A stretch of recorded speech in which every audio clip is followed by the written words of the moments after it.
आज के इस कार्यक्रम के और बहुजन मुक्ति पार्टी के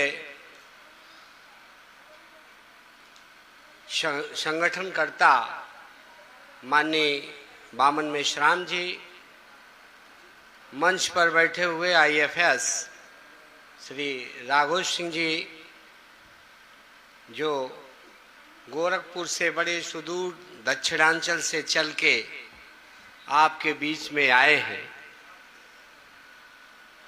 साथ में मैं यहाँ के कुछ कार्यकर्ताओं को,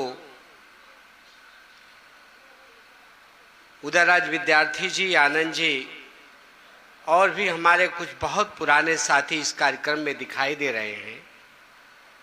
डॉक्टर राजेश जी हैं, इंजीनियर बुद्धिराम जी हैं और भी सभी बहुत सारे लोगों को इस जनपद से मेरा काफ़ी ताल्लुक़ रहा है। मैं इस जनपद में अध्यापक रहा हूँ। रहने वाला मैं गोरखपुर बांस गांव का हूँ। सदा मैं राजनीतिक तौर पर मान्यवर कांसीराम जी के प्रारंभिक दौर में मैं जुड़ा हुआ था और वहाँ मैं बराबर जो इस प्रदेश के कांग्रेस के बड़े नेता थे श्री महावीर प्रसाद जी, उनसे मैं चुनाव भी लड़ा करता था और संत कबीर नगर जनपद के धनघटा द्वावा विकास इंटर कॉलेज में मैं अध्यापक भी रहा। आज मैं और बहुत दिनों से हमें इस कार्यक्रम में शिरकत होने के लिए बहुत पहले से जोखू प्रसाद जी, जो प्रवक्ता हैं इंटर कॉलेज खलीलाबाद में, वो मुझे प्रेरित किया करते थे। लेकिन उनकी बात मेरे समझ में नहीं आती थी। मैं उनको कहा करता था कि यार, जिस ट्रंप से, जिस ताश के पत्ते से लड़ाई एक बार जीती जा चुकी है, उससे दोबारा नहीं जीती जा सकती। लेकिन वो मुझे समझाने में कामयाब नहीं हो पा रहे थे। मैं उड़ीसा के कार्यक्रम में मुझे जबरदस्ती श्री जोखू प्रसाद जी राष्ट्रीय अधिवेशन में कहे कि आपको चलना है और माननीय मेश्राम जी को सुनना है। 2 दिन तक मेरी बात समझ में नहीं आई। मैं खूब सुना। तीसरे दिन मेरे दिमाग में बात समझ में आ गई कि यदि मान्यवर कांसीराम जी के बाद कोई परिवर्तन कर सकता है तो बामन मेश्राम जी हैं, बकिया कोई विचारधारा नहीं है। आज मैं धन्यवाद ज्ञापित करने आया हूं, मुख्य अतिथि का काम करने नहीं आया हूं। बहुत दिनों से राष्ट्रीय अधिवेशनों में, प्रांतीय अधिवेशनों में, अन्य जगहों में जाया करता हूं, नहीं कभी सर से मुलाकात में तक नहीं करता हूं, इसलिए कि सिर्फ मेरा उद्देश्य आपको सुनना है। यदि मुझे विचारों का कहीं बोध हुआ और किसी से बोध हुआ तो वो माननीय बामन मेश्राम जी। आज के विषय पर मैं थोड़ी सी आप सबसे अनुमति लेकर के चर्चा करना चाहता हूं। आज का विषय का चर्चा का संबंध वोट से, वोट से है। आज का विषय का चर्चा वोट से है और ईवीएम से है। अंतिम में ईवीएम है और पहले नंबर पर वोट है। साथियों, जब से ये देश आजाद हुआ, उस आजादी से प्रारंभ से ही पहले तो वोट का अधिकार नहीं था। जिसके पास धन, ज्ञान, मान, सम्मान, जिसके पास 3 चीजें हुआ करती थी, वो लोग वोट देने के अधिकारी हुआ करते थे। मैं जिस जनपद का रहने वाला हूं उस जनपद में मात्र 5 लोगों को वोट देने का अधिकार था। 5 लोगों को सिर्फ वोट देने का अधिकार था। उसी तरह से जो राजा रजवाड़े धन संपन्न पढ़े लिखे लोग थे उनको वोट का अधिकार था। किंतु बाबा साहब अम्बेडकर ने एक वोट का अधिकार रानी को और मेहतरानी को बराबर कर दिया, और बराबर ही नहीं किया, यह भी कह दिया कि राजा अब रानी के पेट से नहीं पैदा होगा, बल्कि राजा अब वोट से पैदा होगा, बैलेट बॉक्स से पैदा होगा।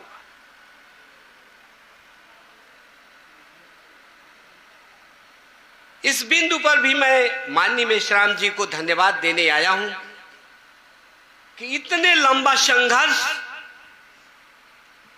बहुत लंबा संघर्ष आपने किया। माननीय कांसीराम जी के बाद उन्होंने भी बहुत लंबा संघर्ष किया, लेकिन थोड़ा सा फर्क मुझे मिलता है। कहीं मुझे बात कहने में गलती न हो जाए, माफ करिएगा आप लोग। थोड़ा सा फर्क मिलता है।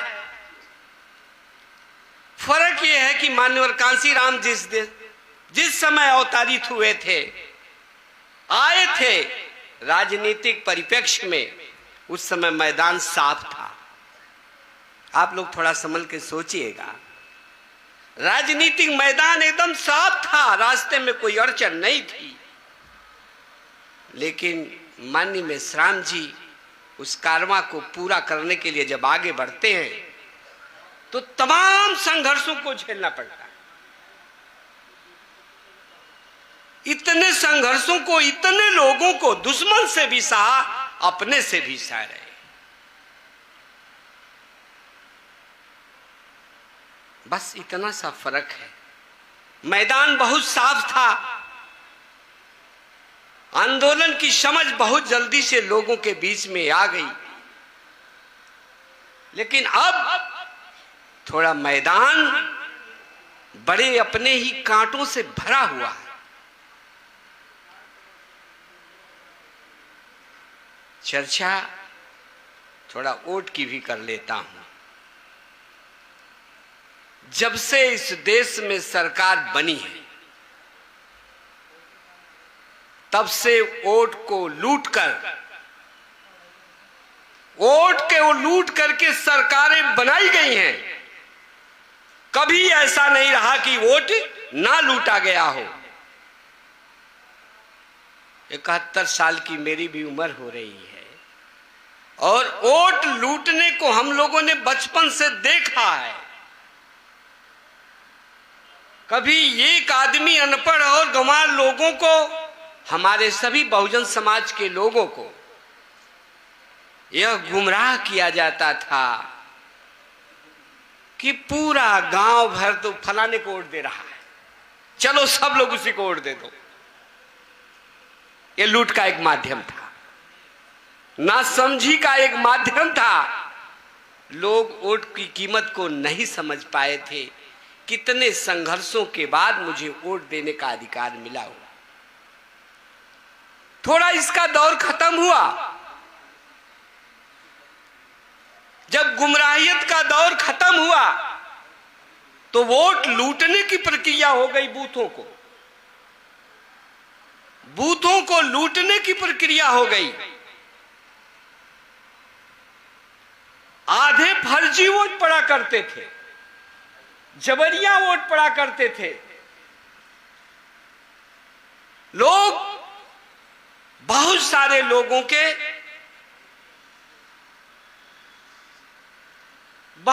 लोगों के, वोटों को गुमराह करके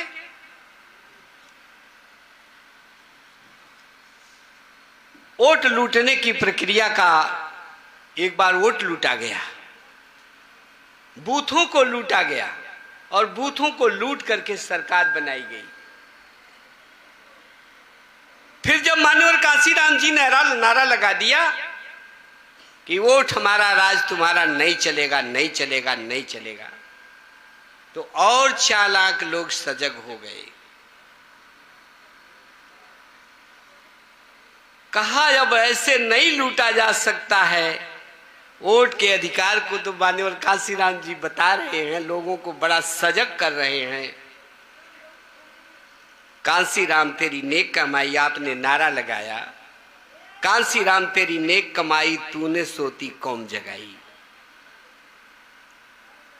तो लोगों को एहसास हो गया, ब्राह्मणवादियों को एहसास हो गया कि अब हो सकता है कि ना चले, तो ईवीएम ले आया। कांग्रेस पार्टी ने अपना ईवीएम के प्रस्ताव को ले आई और प्रस्ताव को ले आकर के ईवीएम के माध्यम से वोट लूटना। आज इस वोट के लूट को माननीय मेश्राम सर जी ने अपनी एक यात्रा, मामूली यात्रा नहीं होती है, जो 365 दिन की लगातार दूसरे पार्ट में चला रहे हैं, इसके लिए भी मैं आज आपको धन्यवाद ज्ञापित करने आया हूं। वोट की लूट को रोकने का काम यदि कोई कर सकता है तो उसमें एक भूमिका यदि ईवीएम की है तो दूसरी भूमिका आप सबके लोगों की है। जन जागरण का अभाव है। हमने पहले आपको कह दिया कि कांटों से भरा है मैदान, बहुत अपने लोग ही उसे अवरुद्ध कर रहे हैं। लोगों को पहचान नहीं आ रही है कि कौन क्या कर सकता है, क्या पहुंचा सकता है। इस बात के लिए आपको समझना होगा माननीय मेश्राम जी को, माननीय मेश्राम जी के संगठन को।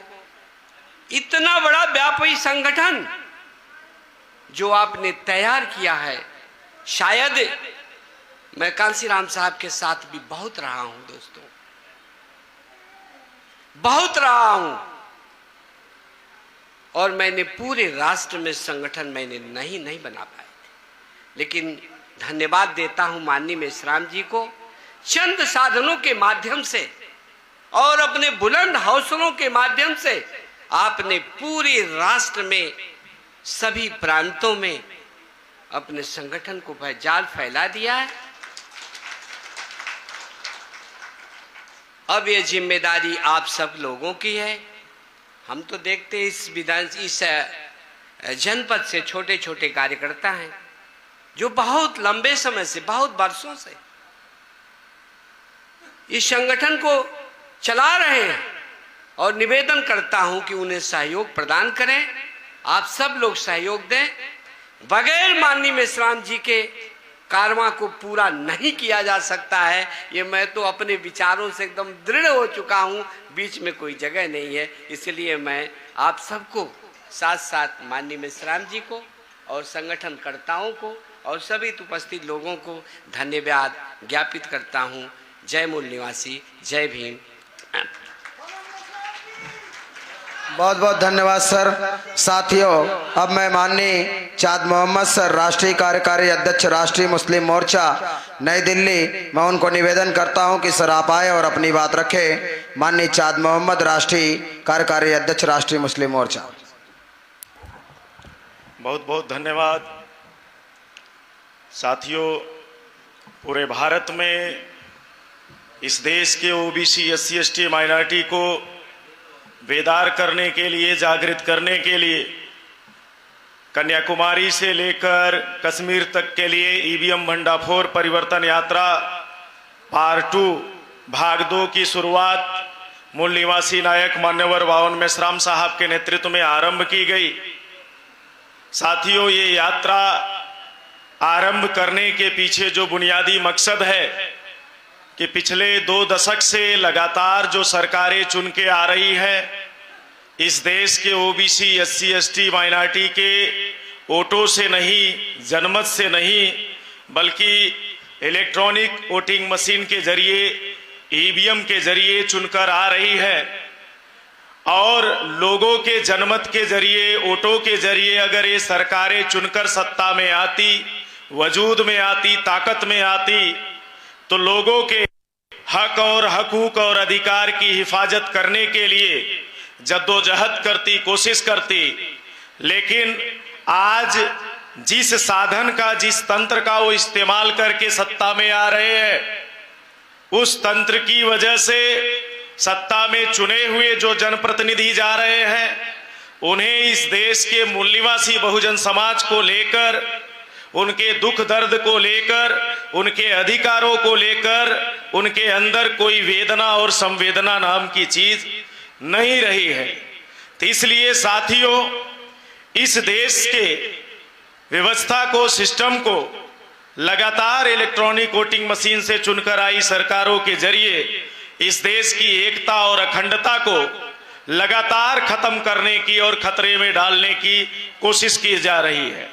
लेकिन हमें बेहद फक्र है, हमारे बीच में मूल निवासी नायक मान्यवर वावन मेश्राम साहब पिछले 48 साल से जमीनी सतह पे लोगों को बेदार करने की लगातार कोशिश कर रहे हैं, जद्दोजहद कर रहे हैं। और हम ऐसा फक्र के साथ कहते हैं कि जब तक हमारे बीच में मान्यवर वावन मेश्राम साहब जिंदा है, मैं एक लाइन कहा करता हूं, तब तक इस देश के लोगों को हमेशा के लिए मूर्ख और गुलाम और गुमराह नहीं किया जा सकता। अंग्रेजी में कहावत है, you can fool some people for some time, you can not fool all the people for all the time. कुछ लोगों को कुछ समय के लिए मूर्ख बनाया जा सकता है, गुमराह किया जा सकता है, लेकिन जब तक मूल निवासी नायक मान्यवर वावन मेश्राम साहब हमारे बीच में अस्तित्व में है, जिंदा है, तब तक इस देश के मूल निवासी बहुजनों को हमेशा के लिए मूर्ख और गुमराह, गुलाम नहीं बनाया जा सकता।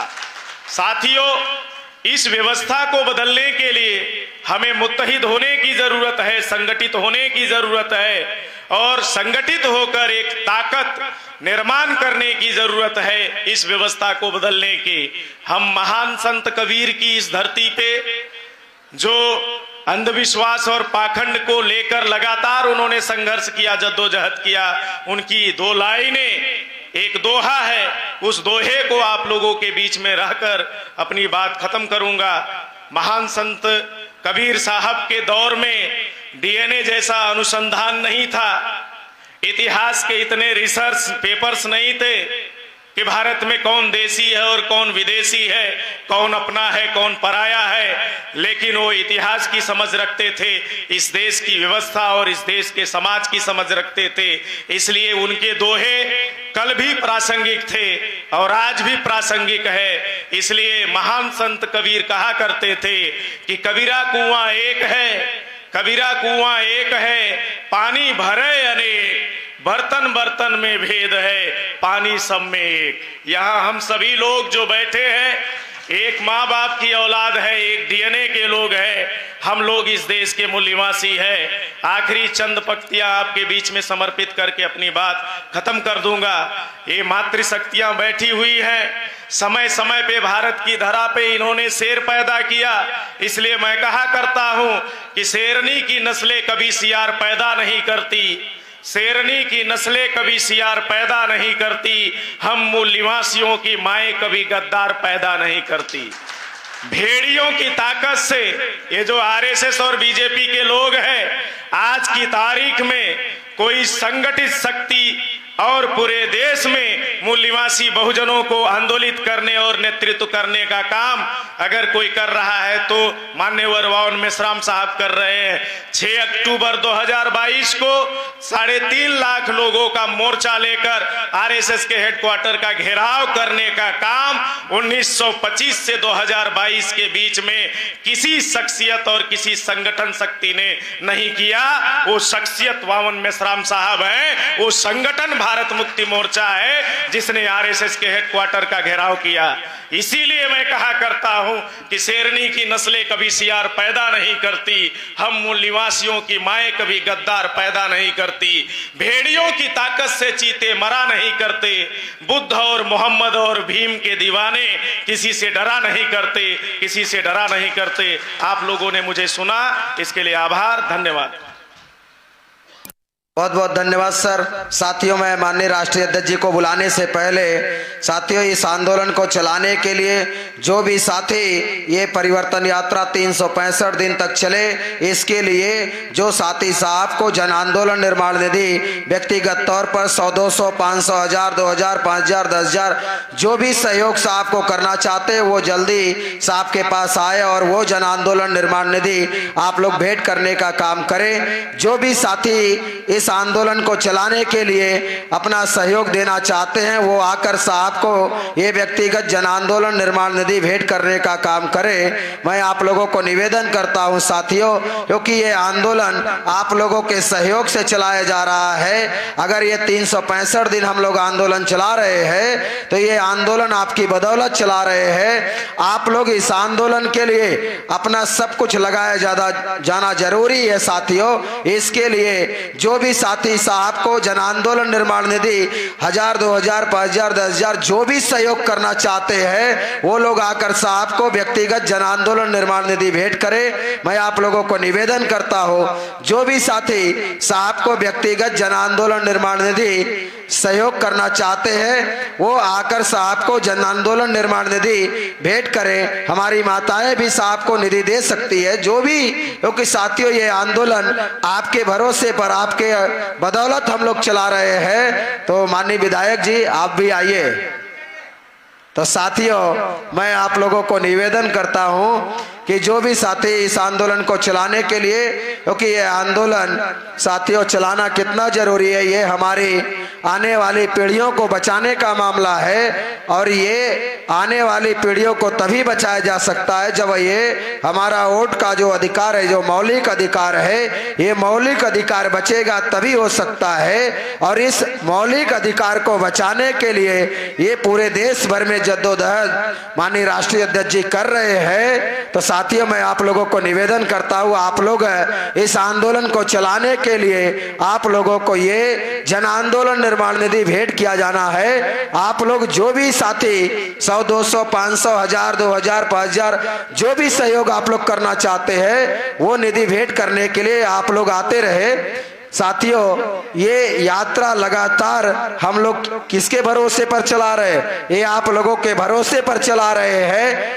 तो साथियों आपके भरोसे पर और आप लोगों की ताकत है, आप इसके लिए हमें जन आंदोलन निधि दे रहे हैं। इसलिए साथियों हम आपके इस सहयोग से इतना बड़ा आंदोलन चला रहे हैं। तो साथियों ये पूंजीपतियों के सहयोग से या ब्राह्मणों के सहयोग से हम ये आंदोलन नहीं चला रहे हैं। यह आंदोलन हम अपने मूल निवासी बहुजन समाज के सहयोग से चला रहे हैं। तो साथियों हमें ये समाज सारा का सारा सब कुछ देते हैं। तो साथियों आप लोगों को निवेदन करता हूँ, आप लोग जो भी साथी जन आंदोलन निर्माण निधि इस आंदोलन के लिए देना चाहते हैं वो आकर साहब को जन आंदोलन निर्माण निधि भेंट कर सकते हैं। जो भी आप करना चाह रहे हैं, अगर कोई साथी 150 भी करना चाहते हैं वो 150 देने के लिए भी आ सकते हैं। तो साथियों आप लोगों को ये जन आंदोलन निर्माण निधि भेंट करने के लिए आना चाहिए। तो साथियों आप लोग आकर के ये जन आंदोलन निर्माण निधि भेंट करें। उसके बाद हम साहब को आज के इस कार्यक्रम की अध्यक्षता करने के लिए बुलाएंगे। तो साथियों जो आना चाहते हैं वो लोग आकर के साहब को ये जन आंदोलन निर्माण निधि भेंट करें। मैं आप लोगों को निवेदन कर रहा हूँ, आप लोग बारी बारी से आकर के साहब को निधि देते रहे। तो साथियों आप लोगों को ये जन आंदोलन निर्माण निधि भेंट करनी है तो आप लोग आकर के साहब को व्यक्तिगत जन आंदोलन निर्माण निधि भेंट करते रहे। साथियों ये आप लोगों के सहयोग से इतनी बड़ी यात्रा हम लोग पूरे देश भर में कन्याकुमारी से कश्मीर तक चला रहे हैं। तो साथियों हम लोग ये निधि समाज से ही लेते हैं और समाज के ऊपर खर्च करते हैं, समाज का आंदोलन चला रहे हैं। तो साथियों इस आंदोलन को चलाने के लिए आप लोगों को ये निधि भेंट करनी है। तो आप लोग बारी बारी से आकर साहब को जन आंदोलन निर्माण निधि भेंट करते रहे। उसके बाद साथियों हम लोग माननीय राष्ट्रीय अध्यक्ष जी को सुनेंगे। तो साथियों आप लोग ये अपना जन आंदोलन निर्माण निधि जो भी साथी जो सहयोग देना चाहते हैं, अगर कोई साथी के पास कि मैं केवल 10 रुपए साहब को देना चाहता हूं तो वो 10 रुपए देने के लिए भी साहब को आ सकते हैं। ऐसा कोई जरूरी नहीं है कि नहीं आपके पास 1000 2000 ही होना चाहिए। साथियों आप 10 रुपए भी देंगे, ये आंदोलन के लिए आपके 10 रुपए की जरूरत है, लेकिन ब्राह्मणों का करोड़ों रुपए मुझे नहीं चाहिए। तो साथियों माननीय राष्ट्रीय अध्यक्ष जी कहा करते हैं कि ब्राह्मणों का करोड़ों रुपया, हमें पूंजीपतियों का करोड़ों रुपया नहीं चाहिए, आपका 10 रुपए भी हमारे लिए सहयोग है। तो आप लोग अपना जन आंदोलन निर्माण निधि साहब को भेंट कर सकते हैं। तो जो साथी देना चाहते हैं वो आकर साहब को जन आंदोलन निर्माण निधि भेंट करें। तो जो भी साथी आना चाहते वो आ जाए और हम इसके बाद माननीय राष्ट्रीय अध्यक्ष जी को बुला सके और आप लोग माननीय राष्ट्रीय अध्यक्ष जी को सुने। तो इसके लिए मैं आपको निवेदन करता हूँ कि आप लोग आ जाएं और इसके बाद हम साहब को बुलाएंगे। तो जो साथी अभी भी आना चाहते वो लोग आकर ये निधि भेंट कर सकते हैं। आप लोग जो भी साथी आप लोग निधि दे देना चाहते हैं कि ये आंदोलन के लिए, ये हमारे बच्चों के आंदोलन के लिए चलाया जाए, तो साथियों वो आंदोलन के लिए आप लोग सहयोग करें। जो भी साथी आना चाह रहे हैं वो आकर आपको साहब को सहयोग दे सकते हैं। आप लोग साथी जो भी जन आंदोलन निर्माण निधि दे सकते हैं वो आकर के साहब को जन आंदोलन निर्माण निधि भेंट करें। साथियों आप लोग ये जन आंदोलन निर्माण निधि भेंट कर रहे हैं तो ही हम लोग ये परिवर्तन यात्रा 365 दिन तक कन्याकुमारी से कश्मीर तक ले जाने में और उत्तर प्रदेश के 75 जिलों में हम लोग ये परिवर्तन यात्रा, साथियों ये समाज हमें सब कुछ सहयोग देता है। जब इस समाज को समझ में आ जाता है तो अपनी बड़ी बड़ी जगहों को भी हमें फ्री में देते हैं। वो कहते हैं कि सर हमारा गेस्ट हाउस ले लीजिए, हमारा मैरिज हॉल ले लीजिए, वो अपने हॉल को भी हमें फ्री में देते हैं। और साथ ही साथ कहते हैं सर इसके लिए पानी की भी व्यवस्था, जो भी व्यवस्था आप करने के लिए बोलेंगे वो भी हम करेंगे। तो साथियों जब ये बात समझ में जिनको आ जाती है वो इस आंदोलन के लिए अपना सब कुछ देते हैं। साथियों बहुत सारे साथी तो लाखों रुपए करोड़ों रुपए भी अपना प्लाट भी देते हैं कि हमारे इस जमीन पर आप संगठन का कार्यालय भी बनाएं। तो साथियों ऐसा हमारे लोग करते हैं। तो साथियों मैं अब माननीय राष्ट्रीय अध्यक्ष जी को बुलाना चाहूँगा कि आज के इस कार्यक्रम का अध्यक्षीय प्रबोधन माननीय राष्ट्रीय अध्यक्ष जी करें। तो मैं साथियों अब माननीय मैं अब आप लोग और कोई साथी अगर देना चाहेंगे तो वो साहब को सुनने के बाद भी भेंट कर सकते हैं। तो मैं माननीय राष्ट्रीय अध्यक्ष जी को बुलाना चाहूँगा कि आप आए और आज का अध्यक्षीय प्रबोधन रखे माननीय राष्ट्रीय अध्यक्ष जी।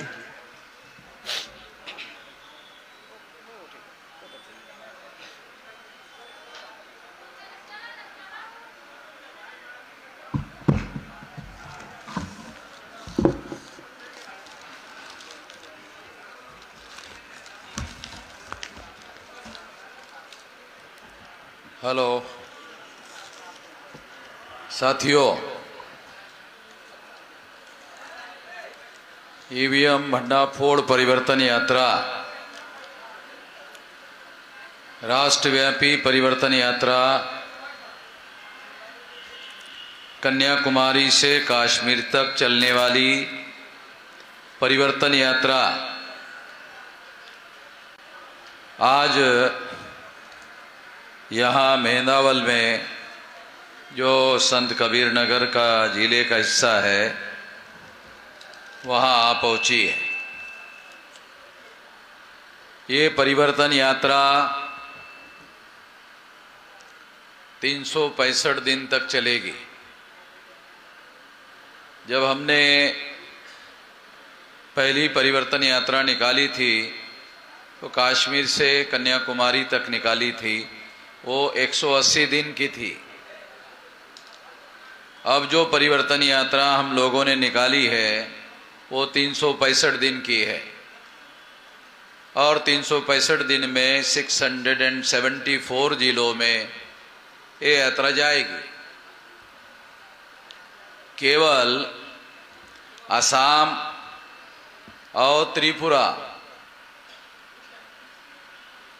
ये जो स्टेट है, पता नहीं आप लोगों को इसके बारे में जानकारी है या नहीं है।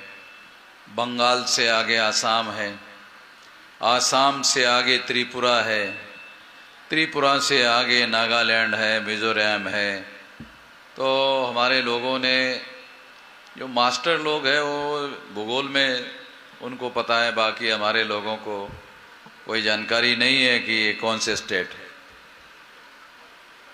तो त्रिपुरा तक, उसके बाद 5 स्टेट रहेंगे। 31 स्टेट में ये परिवर्तन यात्रा चलेगी। टोटल 36 स्टेट है। जब तेलंगाना स्टेट नहीं बना था तो 35 स्टेट थे। तेलंगाना स्टेट बनने के बाद स्टेट जो है 36 हो गए। तो 5 स्टेट अगर छोड़ दिए जाए असम और त्रिपुरा के बाद, तो ये सारा का सारा देश कवर होगा। और इसके लिए 365 दिन तक ये परिवर्तन यात्रा चलेगी। दूसरी बात है, 6500 तहसील है, 6500 तहसील है सारे देश भर में। उसमें से 5 राज्यों के 50 तहसील छोड़ दिए जाए, 500 तहसील, तो 6000 तहसीलों में ये परिवर्तन यात्रा हमारे संगठन के दूसरे श्रेणी के नेता और प्रदेश स्तर के नेता ये तहसील कवर करेंगे 365 दिन में। यानी एक तो भारत कवर किया जाएगा, दूसरा स्टेट कवर किए जाएंगे 31, तीसरा कमिश्नरी कवर किए जाएगी, उसके बाद जिला कवर किया जाएगा, जिले 674 कवर किए जाएंगे, उसके बाद तहसील 6500 में से 6000 तहसील कवर किए जाएंगे। तो आप लोग अंदाजा लगा सकते हो कि इतनी बड़ी परिवर्तन यात्रा आज तक किसी संगठन के द्वारा भारत में निकाली नहीं गई है। ये पहली इतनी बड़ी यात्रा है, परिवर्तन यात्रा है। ये छोटा मोटा काम नहीं है। इसको करोड़ों रुपए का खर्चा आएगा। इसको लाखों के खर्चे से नहीं होने वाला है, इसको करोड़ों रुपए का खर्चा आएगा। तो किसी ने मुझे पूछा कि आपके पास कितना पैसा है, तो हमने कहा हमारे पास तो कुछ भी नहीं है, हमारे पास तो एक नया पैसा नहीं है। तो उन्होंने कहा फिर इतना कैसे चलेगा? तो हमने उनको कहा कि जब हमारी उम्र 18 साल 3-4 महीने की रही थी, उस समय से हम लोग संगठन निर्माण करने का कार्य कर रहे थे। सेंट्रल गवर्नमेंट में सर्विस में आ गए थे। जितनी सैलरी मिलती थी 100% इसी पे खर्चा करते थे। जो भी सैलरी मिलती थी 100% उसी पे खर्चा करते थे। तो अभी मेरी उम्र 66 चल रही है, तो 18 साल माइनस कर दो 66 में, तो 48 साल होते हैं। 48 साल से ये कर रहा हूं। यहां तो कुछ लोग ऐसे भी होंगे जिनकी उम्र भी 48 साल नहीं होगी, मतलब पैदा भी नहीं होंगे। ऐसे भी लोग इस सभा में सुनने वाले होंगे जिसका जन्म भी नहीं हुआ था। तब से हम लोग जो है ये समाज की संगठित शक्ति निर्माण करने का कार्य कर रहे थे। और आज 31 स्टेट में 567 जिलों में 4000 से ज्यादा तहसीलों में 22,000 से ज्यादा ब्लॉक में और 1.5 लाख से ज्यादा गांव में संगठन का जाल फैला हुआ है। पहले हमें कोई पानी पिलाने के लिए भी मिलता नहीं था।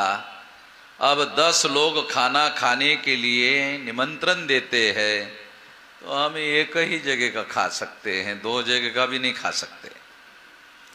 अब 10 जगह के लोग निमंत्रण देते हैं हमारे यहाँ, तो कभी कभी हम लोगों को 2-4 टीम बनाकर 2-4 आदमी के पास भेजना पड़ता है कि नाराज ना हो जाए यार, खामखा रोटी उसकी, पैसा उसका, नमक उसका, क्योंकि हम लोगों का नमक खाकर चला रहे आंदोलन। नमक खाने का मतलब समझते हो ना? है हमारे लोगों को पता नहीं नमक खाने का मतलब समझ में आता कि नहीं आता। नमक हरामी और नमक हलाली तो जानते हो ना? हाँ, अब समझ में आ गया होगा थोड़ा थोड़ा। तो इतना बड़ा जाल, संगठन का जाल हमने फैलाया, तो ये जाल में काम करने वाले जो लोग हैं वो लाइन लगाकर पैसे देते हैं। हमने उसको कहा हमारे पास 1 पैसा नहीं है, मगर लोग लाइन लगाकर पैसे देते हैं, लाखों रुपए देते हैं। तो इसलिए पैसे की हमें कोई समस्या नहीं है। जितना पैसा आता है वो सारा का सारा जो है हमारे आंदोलन पे खर्चा होता है। इतना विशाल संगठन बनाना, फिर उसको चलाना, कई राज्यों में ऑफिसेज चलाना, पूर्णकालीन प्रचारक 24 घंटे काम करने वाले प्रचारकों का निर्माण करना, फिर उनकी आर्थिक व्यवस्था, परिवार की, अगर वो समाज के लिए जिंदगी लगा रहा है तो उसके परिवार भी तो रोटी रोजी मिलनी चाहिए ना, जिम्मेदारी है ना संगठन की। ये सारा का सारा ये समाज के ऊपर चल रहा है और समाज ये बात देखता है अपनी आंखों से। आप लोग हम लोगों को लाइन लगाकर पैसा दे रहे हैं, हम लाइन लगाकर पैसा ले रहे हैं, आप खुल्लम खुल्ला दे रहे हैं, हम खुल्लम खुल्ला ले रहे हैं। क्यों? काला धन थोड़ी है, तो सफेद है। काला धन थोड़ी है, ये तो सफेद है। अच्छा, ये सफेद क्यों है? ये पसीने की कमाई का है, पसीने की कमाई का है, इसलिए सफेद है। ये काला धन नहीं है। काला धन होता, बोलना पर थोड़ा छुपके दे यार, है? थोड़ा सा छुपके दे। नरेंद्र मोदी ने 2019 के चुनाव में 30,000 करोड़ रुपया खर्चा किया। नरेंद्र मोदी क्या कहता है? भाई हमारे पास क्या है, झोला उठा के चले जाएंगे। नरेंद्र मोदी झोला उठा के चले जाएंगे, हमारे पास क्या है। अगर नरेंद्र मोदी झोला उठा के चले जाएंगे कहते हैं तो 30,000 करोड़ कहां से आ रहे हैं? ये चुनाव आयोग को लिख कर दिया 30,000 करोड़ रुपए। थोड़ा मोटा पैसा होता है कि 30,000 करोड़ रुपया? 30,000 करोड़ रुपया एक चुनाव पर खर्चा किया 2019 के। इसका मतलब है एक लोकसभा के चुनाव के लिए लगभग 100 से लेकर 125 करोड़ रुपया एक लोकसभा के लिए खर्चा किया।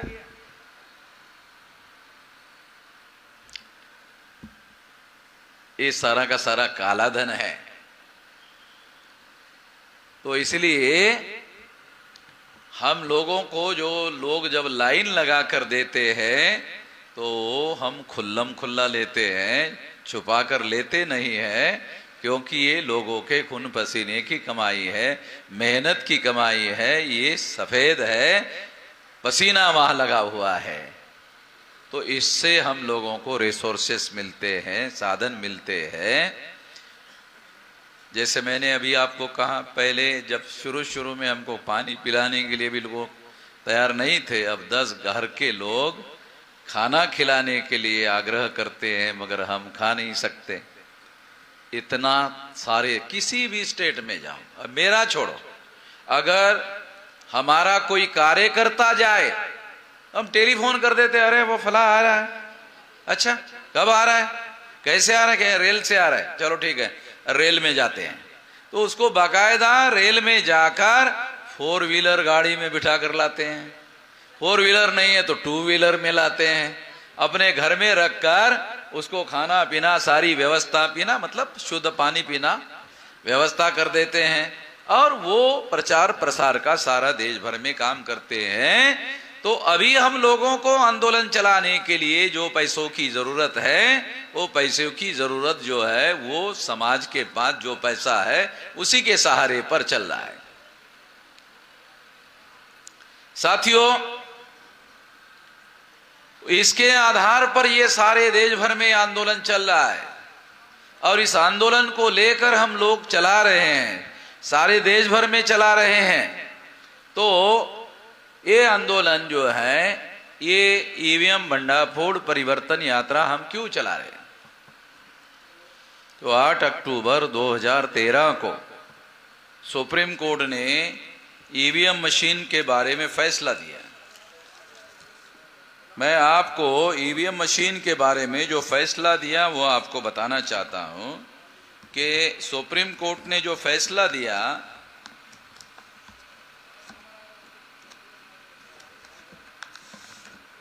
ये सुप्रीम कोर्ट का दिया हुआ फैसला है। ईवीएम मशीन के बारे में सुप्रीम कोर्ट ने फैसला दिया 8 अक्टूबर 2013 को। कुछ लोगों को ऐसा लगता होगा कि शायद वामन मेश्राम ही कह रहे हैं ईवीएम में गड़बड़ी होती है।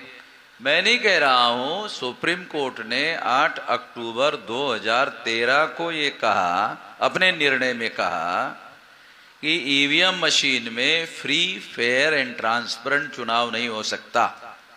फ्री यानी भ्रष्टाचार मुक्त नहीं हो सकता, फेयर यानी निष्पक्ष नहीं हो सकता, ट्रांसपेरेंट यानी पारदर्शी नहीं हो सकता।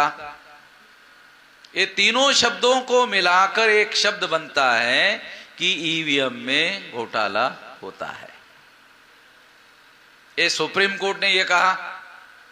सुप्रीम कोर्ट ने जजमेंट देने के पहले यूरोप का सबसे बड़ा देश जर्मन, वहां के सुप्रीम कोर्ट ने डायरेक्ट फैसला दिया कि जर्मन में ईवीएम मशीन पर बैन लगा दिया जाता है।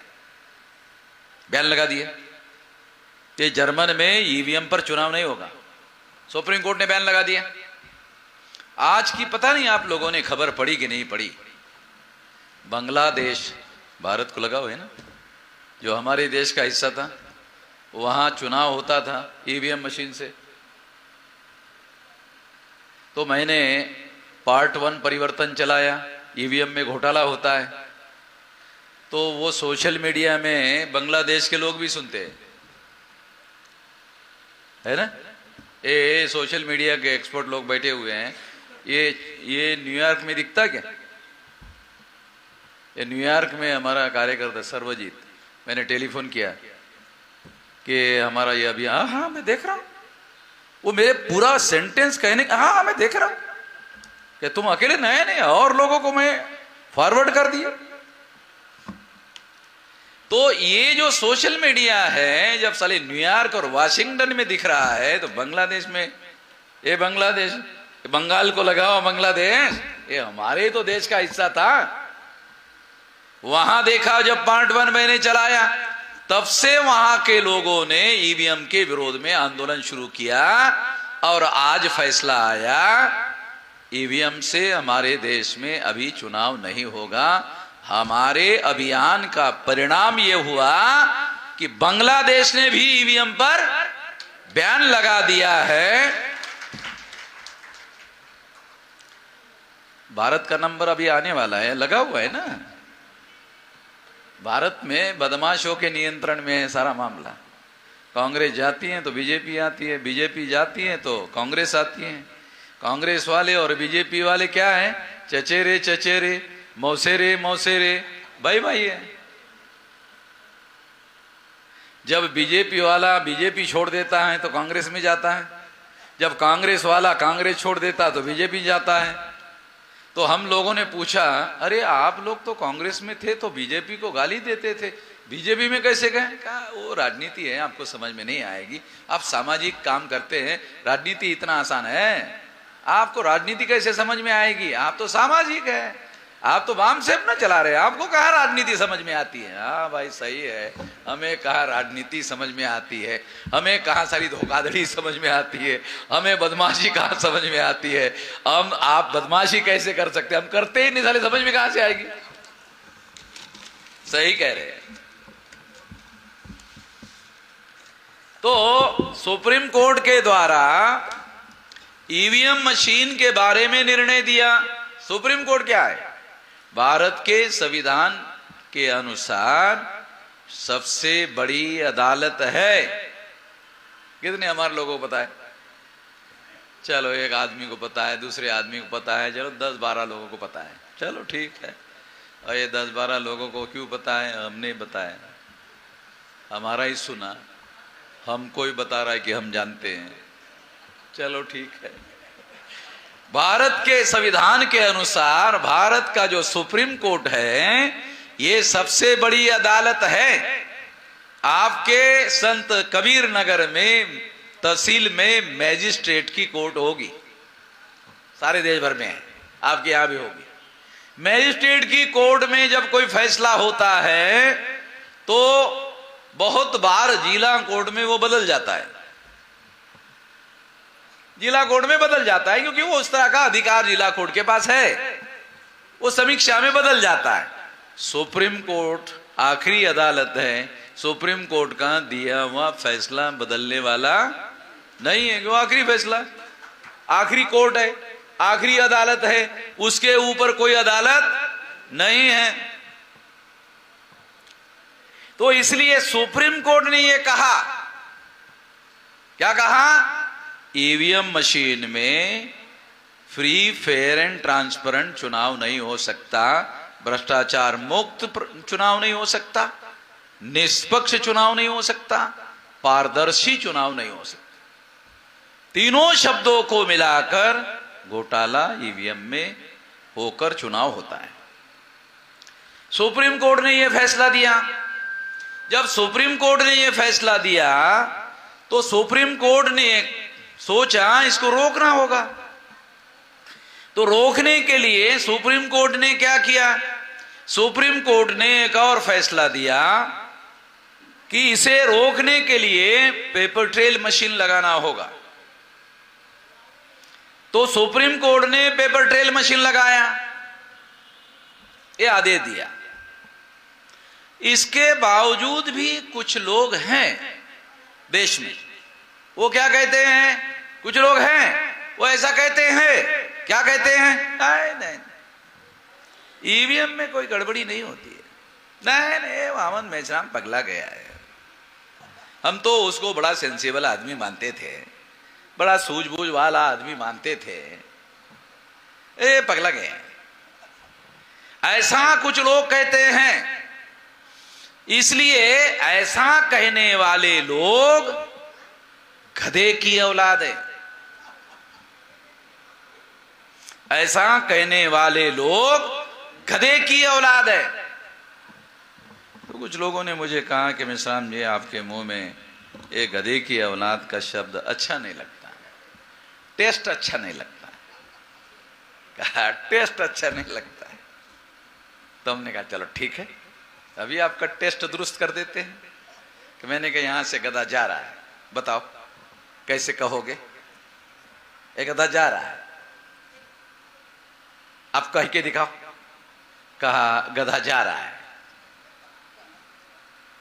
तो हमने कहा गधे को गधा ही कहोगे ना, ऐसा तो नहीं कहोगे पंडित जा रहा है। जब गधा जा रहा है तो आपने कहा गधा जा रहा है, तो गधे को आप ये तो नहीं कहोगे ना पंडित जा रहा है कि नहीं? अगर आपने गधे को कहा पंडित जा रहा है तो तीसरा आदमी कहेगा जो ओरिजिनल गधा है वो गधा नहीं है, वो गधे को पंडित कहने वाला आदमी गधा है। तो गधे को गधा ही कहना पड़ता है, यही मैं कह रहा हूं। और क्यों कह रहा हूं? भारत के संविधान निर्माता बाबा साहब आम्बेडकर ने संविधान में लिखा सुप्रीम कोर्ट सबसे बड़ी अदालत है। सबसे बड़ी अदालत ने ये कहा कि ईवीएम मशीन में घोटाला करके चुनाव होता है, फ्री फेयर एंड ट्रांसपेरेंट चुनाव नहीं हो सकता। जर्मन के भी सुप्रीम कोर्ट ने कहा, जिस ईवीएम पर जर्मन के सुप्रीम कोर्ट ने पाबंदी लगाई, उसी ईवीएम मशीन पर भारत के सुप्रीम कोर्ट ने कहा। अभी बांग्लादेश ने भी पाबंदी लगाई, ये फ्री फेयर एंड ट्रांसपेरेंट चुनाव नहीं हो सकता। जब सुप्रीम कोर्ट कह रही है कि ईवीएम में घोटाला होता है, जब सुप्रीम कोर्ट ने कहा, उसके ऊपर कोई कोर्ट नहीं है, इसके बावजूद भी तुम कहते हो नहीं नहीं ऐसा नहीं हो सकता, तो फिर गधे की औलाद नहीं हो तो क्या हो? है? ये चीफ जस्टिस का दिया हुआ फैसला है, जरा पढ़ लो तो। कौन चीफ जस्टिस है? सदाशिवम रंजन गोगोई। ये दोनों के दोनों उस समय सदाशिवम चीफ जस्टिस थे, और सदाशिवम के बाद रंजन गोगोई चीफ जस्टिस हो गए। तो दोनों के दोनों चीफ जस्टिस रहे हुए लोग हैं। और ये फैसला कब हुआ? 2004-2009 में ईवीएम में घोटाला हुआ, और घोटाला होने के बाद डॉक्टर सुब्रमण्यम स्वामी इसके सारे सबूत लेकर सुप्रीम कोर्ट में गए। सुप्रीम कोर्ट ने सारे सबूतों की छानबीन करने के बाद फैसला दिया कि ईवीएम में फ्री फेयर एंड ट्रांसपेरेंट चुनाव नहीं हो सकता, ईवीएम में घोटाला करके चुनाव होता है। तो चुनाव सुप्रीम कोर्ट ने सबूतों को छानबीन करके फैसला दिया। हमने उन लोगों को पूछा, आप कहते हो नहीं हो सकता, आप में से कितने लोगों ने ईवीएम में घोटाला नहीं होता है छानबीन करके राय बनाई? नहीं होता। ओके, सुप्रीम कोर्ट ने तो छानबीन करके राय बनाई। क्या आप लोगों ने नहीं होता है ईवीएम मशीन की छानबीन करके आपने राय बनाई? जाके नहीं। तो फिर कैसे राय बनाई? कहा पहलवान ने कहा, पहलवान साहब ने कहा। क्या कहा? पहलवान साहब ने कहा। मैंने कहा पहलवान साहब कब से हो गया? वो तो पढ़ाई लिखाई भी नहीं किया, पहली क्लास का भी। अरे पढ़ा लिखा होता तो साहब कहते, क्योंकि साहब तो पढ़े लिखे आदमी को कहा जाता है, पहलवान साहब कैसे हो सकता है? मैंने कहा पहलवान कैसे होता है पता है आपको? 1000 बार साले दिल्ली निकाला तो वो पहलवान हो जाता है। वो पढ़ाई लिखाई में पहली क्लास में भी जाने की जरूरत नहीं है। पहलवान होने के लिए पढ़ाई लिखाई करने की थोड़ी जरूरत है, वो तो दंड बैठक करने की जरूरत है। दंड बैठक करने के बाद आदमी पहलवान हो जाएगा, शरीर मजबूत होगा, पहलवान हो जाएगा। तो पहलवान का साले धेले भर की पढ़ाई नहीं है, पहलवान साहब। अरे साला पहलवान साहब कैसे हो गया भाई? पहलवान साहब ने कहा अच्छा। पहलवान साहब को आपने पूछा कि आपने ये छानबीन करके राय बनाई? कहा कि नहीं, ऐसा नहीं पूछा। क्यों नहीं पूछा? कहा कि ऐसा पूछेंगे तो झापड़ नहीं मारेंगे पहलवान साहब। हाँ, मैंने कहा ये बात तो सही है, क्योंकि पहलवान साहब को सवाल थोड़ी पूछा जा सकता। पहलवान को अगर आपने सवाल पूछा तो झापड़ नहीं लगाएगा। हाँ, झापड़ लगाएगा, इसलिए हमने पूछा ही नहीं। छानबीन किया क्या पहलवान साहब? बगैर छानबीन के उन्होंने राय बनाई। उन्होंने हमको कहा, हमने भी राय बनाई। ऐसी हमारी राय है, बगैर छानबीन के। सुप्रीम कोर्ट ने डॉक्यूमेंट्री एविडेंस के आधार पर उसको छानबीन करने के बाद राय बनाई, फैसला दिया। इसलिए कह रहा हूं, जो लोग ऐसा कहते हैं नहीं नहीं नहीं नहीं नहीं ईवीएम में कोई गड़बड़ी नहीं होती है, वो सारे के सारे गधे की औलाद है। किसी को भी मेरे पास ले आओ, किसी को, चुनाव कमिश्नर को लाओ मेरे पास, चल छोड़ो, दूसरे लोगों को छोड़ो, चुनाव कमिश्नर कर लो, चुनाव कमिश्नर को आमने सामने साबित कर दूंगा। हरिप्रसाद का नाम सुना? सॉफ्टवेयर इंजीनियर हैदराबाद का हरिप्रसाद है। हिम्मत करके चुनाव आयोग ने उसको पूछा, दिल्ली बुलाया, दिल्ली बुलाकर ईवीएम मशीन उसके पास दिया और कहा इसको हैक करके दिखा। बराबर है सुधीर? हमारे पास वीडियो है, वीडियो रिकॉर्डिंग है, रिकॉर्डिंग है सबूत का। बुलाया, हरिप्रसाद ने मशीन को खोला, ईवीएम मशीन को खोला, चुनाव आयोग के सामने, अधिकारी के सामने खोला। खोलने के बाद कहा मैं तो सोचता था इस मशीन को हैक करने के लिए 1 हफ्ता लगेगा। तो कमिश्नर ने पूछा फिर 3 घंटे में कर देता। मैंने पहले सोचा था 1 हफ्ता लगेगा इसको हैक करने के लिए, 3 ही घंटे में कर देता हूं। तो चुनाव कमिश्नर बंद करो, बंद करो, हट जाओ, हट जाओ, हटो, हटो, हटो। तो उसका वीडियो रिकॉर्ड है। चुनाव कमिश्नर के सामने की बात बोल रहा हूं, काल्पनिक बातें नहीं है। फिर आप सोचते होंगे इतना सारा सबूत है, ये मशीन चल कैसे रही है? कांग्रेस और बीजेपी, बीजेपी और कांग्रेस 2 नेशनल पार्टी है, 2 नेशनल पार्टी बनकर ये चल रहा है। 2 नेशनल पार्टी है, 2 बड़ी नेशनल लेवल की पार्टियां हैं, बाकी रीजनल पार्टी की वो सुनते नहीं है, चल रहा है। तो ये बातें बहुत ज्यादा भयंकर बातें हैं। इसने आपके वोट के अधिकार को चुरा लिया है। वोट का अधिकार क्या है? वोट का अधिकार वोट का अधिकार नहीं है। वोट का अधिकार राजा चुनने का और राजा बनने का अधिकार है। वोट का अधिकार राजा चुनने का और राजा बनने का अधिकार है। कितने हमारे लोगों को पता है कि वोट का अधिकार राजा चुनने का और राजा बनने का अधिकार है? हमारे लोगों को पता नहीं। पता होता तो 400-500 रुपए में भेज देते क्या? जब उनको मालूम होता अरे राजा बनने का, तो मैं ही बन लेता। अगर उसको ये मालूम होता कि ये वोट का अधिकार नहीं है, ये राजा चुनने का राजा बनने का अधिकार है, मैं ही बन लेता। वो खुद ही बनने की कोशिश करता। वो वोट के अधिकार में 2 अधिकार निहित है, एक राजा चुनने का, एक राजा बनने का। राजा चुनने का अधिकार छोटा अधिकार है। हमारे बड़े बहुसंख्यक लोग जब तक काशीराम जी का उदय नहीं हुआ था तब तक वोट का अधिकार शासक चुनने का अधिकार है ऐसे ही मानते थे। दूसरों को चुनते थे, दूसरों को चुनते थे, दूसरों को राजा चुनते थे। उसको पूछा गया अरे दूसरों को क्यों चुन रहे हो? कहा कि हम थोड़ी बन सकते हैं, हम थोड़ी बन सकते हैं। काशीराम जी ने चमत्कार करके दिखाया कि वोट का अधिकार राजा चुनने का अधिकार केवल नहीं है, राजा बनने का भी अधिकार है। और मायावती को काशीराम जी ने मुख्यमंत्री बनाया। मायावती कितनी पढ़ी लिखी थी आप लोगों को पता होगा? मायावती जब दिल्ली कारपोरेशन के स्कूल में टीचर बनकर जॉब करने के लिए गई तो वहां हेडमास्टर था। हेडमास्टर ने उसका इंटरव्यू लिया।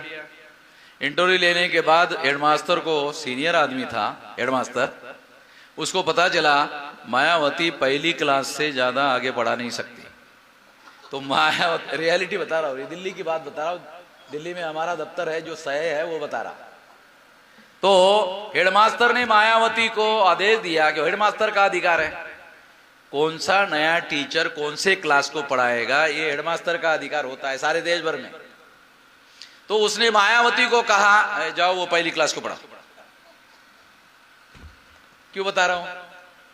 कि जिसकी औकात पहली क्लास को पढ़ाने की थी, काशीराम जी ने उसको उत्तर प्रदेश का चीफ मिनिस्टर बना दिया। तो काशीराम जी की पावर थी, पावर काशीराम जी की थी। काशीराम जी ने मायावती को मुख्यमंत्री बनवा दिया। तो इसका मतलब है राजा बना दिया। उत्तर प्रदेश में बहुत सारे संस्थान थे, एक नहीं, उत्तर प्रदेश सारे देश भर में 650 राजा थे, तो अकेले उत्तर प्रदेश में 30-40 राजा थे। उसमें विश्वनाथ प्रताप सिंह भी थे और भी बहुत सारे थे, बहुत सारे राजा थे, छोटे छोटे संस्थान के। ऐसे 50 राजा जिस प्रदेश में थे, उस 50 राजा के प्रदेश का अकेला मुख्यमंत्री मायावती को काशीराम जी ने बनाया। समझ रहे हो क्या बता रहा हूं?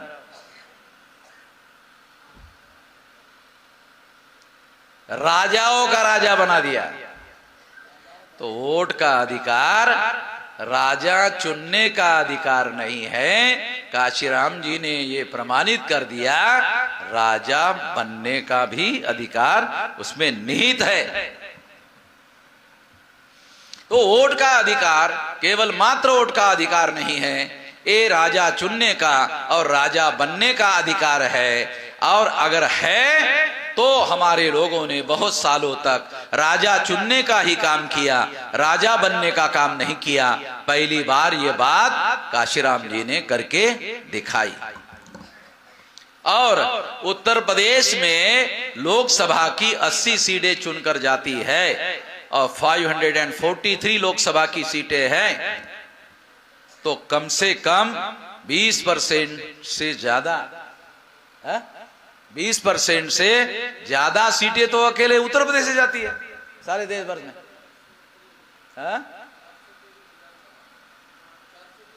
403 विधानसभा की बात मैं नहीं कर रहा हूं, लोकसभा की 543 में 80 लोकसभा की है, तो ये कम से कम 20% से ज्यादा सीटें अकेले यूपी से चुनकर जाते हैं। और जब उत्तर प्रदेश का कोई आदमी मुख्यमंत्री बन जाता है तो उसके प्रधानमंत्री बनने की चर्चा शुरू हो जाती है। मुलायम सिंह के भी प्रधानमंत्री बनने की चर्चा रही, मायावती के भी प्रधानमंत्री बनने की चर्चा रही, इसके पहले और भी लोग बने। अभी ये बाबा है ना, ये बाबा, अभी बाबा की चर्चा चल रही है कि मोदी के बाद बाबा के नंबर है, अखबार में चल रही कि नहीं चली। उत्तर प्रदेश का मुख्यमंत्री होते ही आदमी का प्रधानमंत्री की चर्चा शुरू होता नहीं होता बात अलग है, मगर चर्चा शुरू हो जाती है क्योंकि इतना पावरफुल पोस्ट है वो। तो ये जो बात मैं आपको समझा रहा हूं, 8 अक्टूबर 2013 को सुप्रीम कोर्ट ने ईवीएम मशीन के बारे में जो फैसला दिया, ये फैसला इस आधार पर कुछ बातें आप लोगों को समझाया जाना जरूरी है।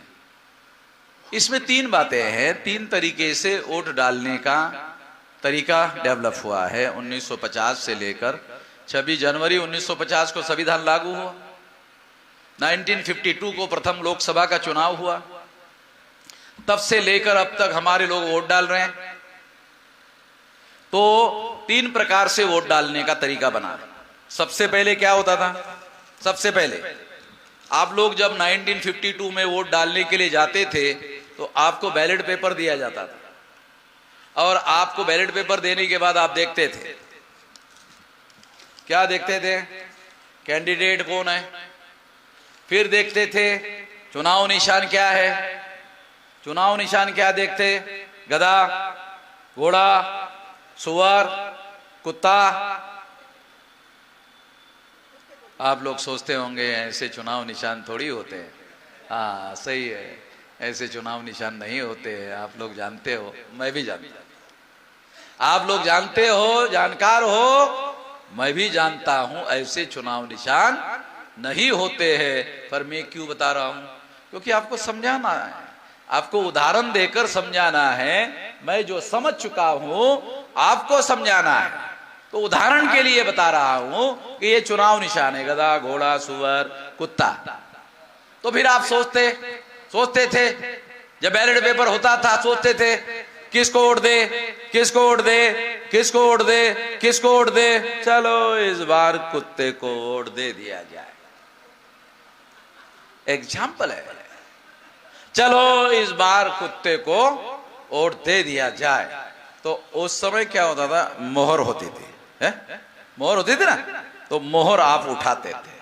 और मोहर उठाने के बाद में पैड का इंक होता था। तो इंक होने के बाद आप क्या करते थे, अरे मोहर, अरे इंक नहीं है, तो फिर आप हाँ इंक लग गई है, इंक लग गई है। और लगने के बाद फिर आप सो, अरे कुत्ता कहाँ है, कहाँ है, सबसे नीचे है, चलो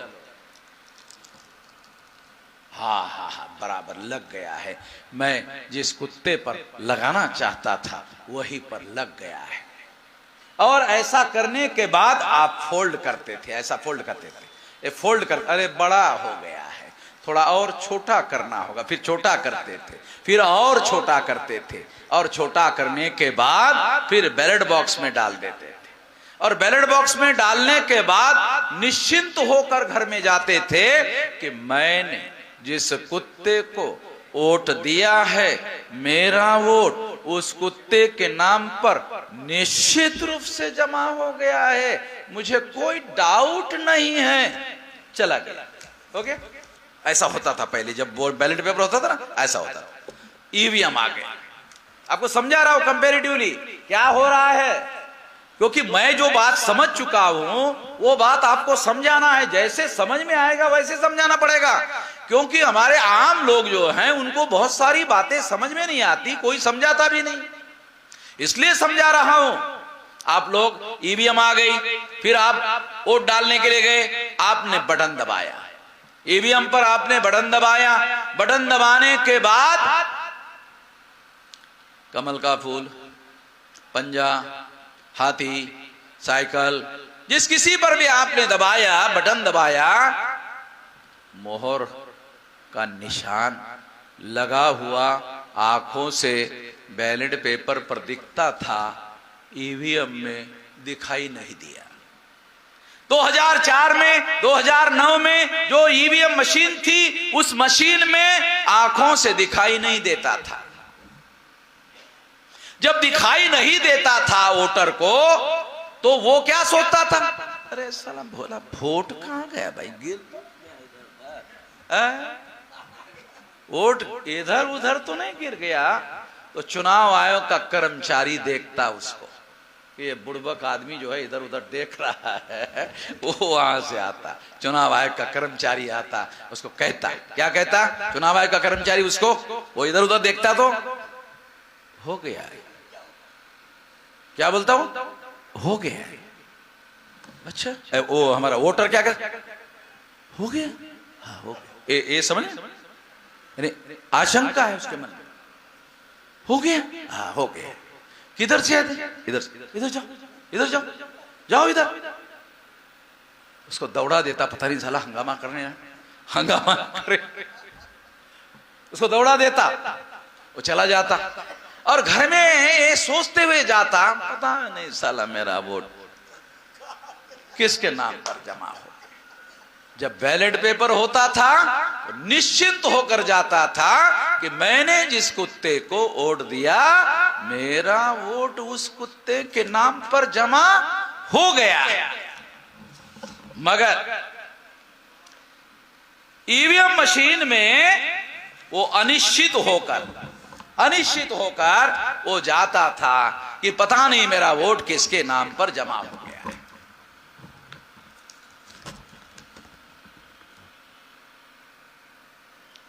ईवीएम मशीन में वोट चला गया।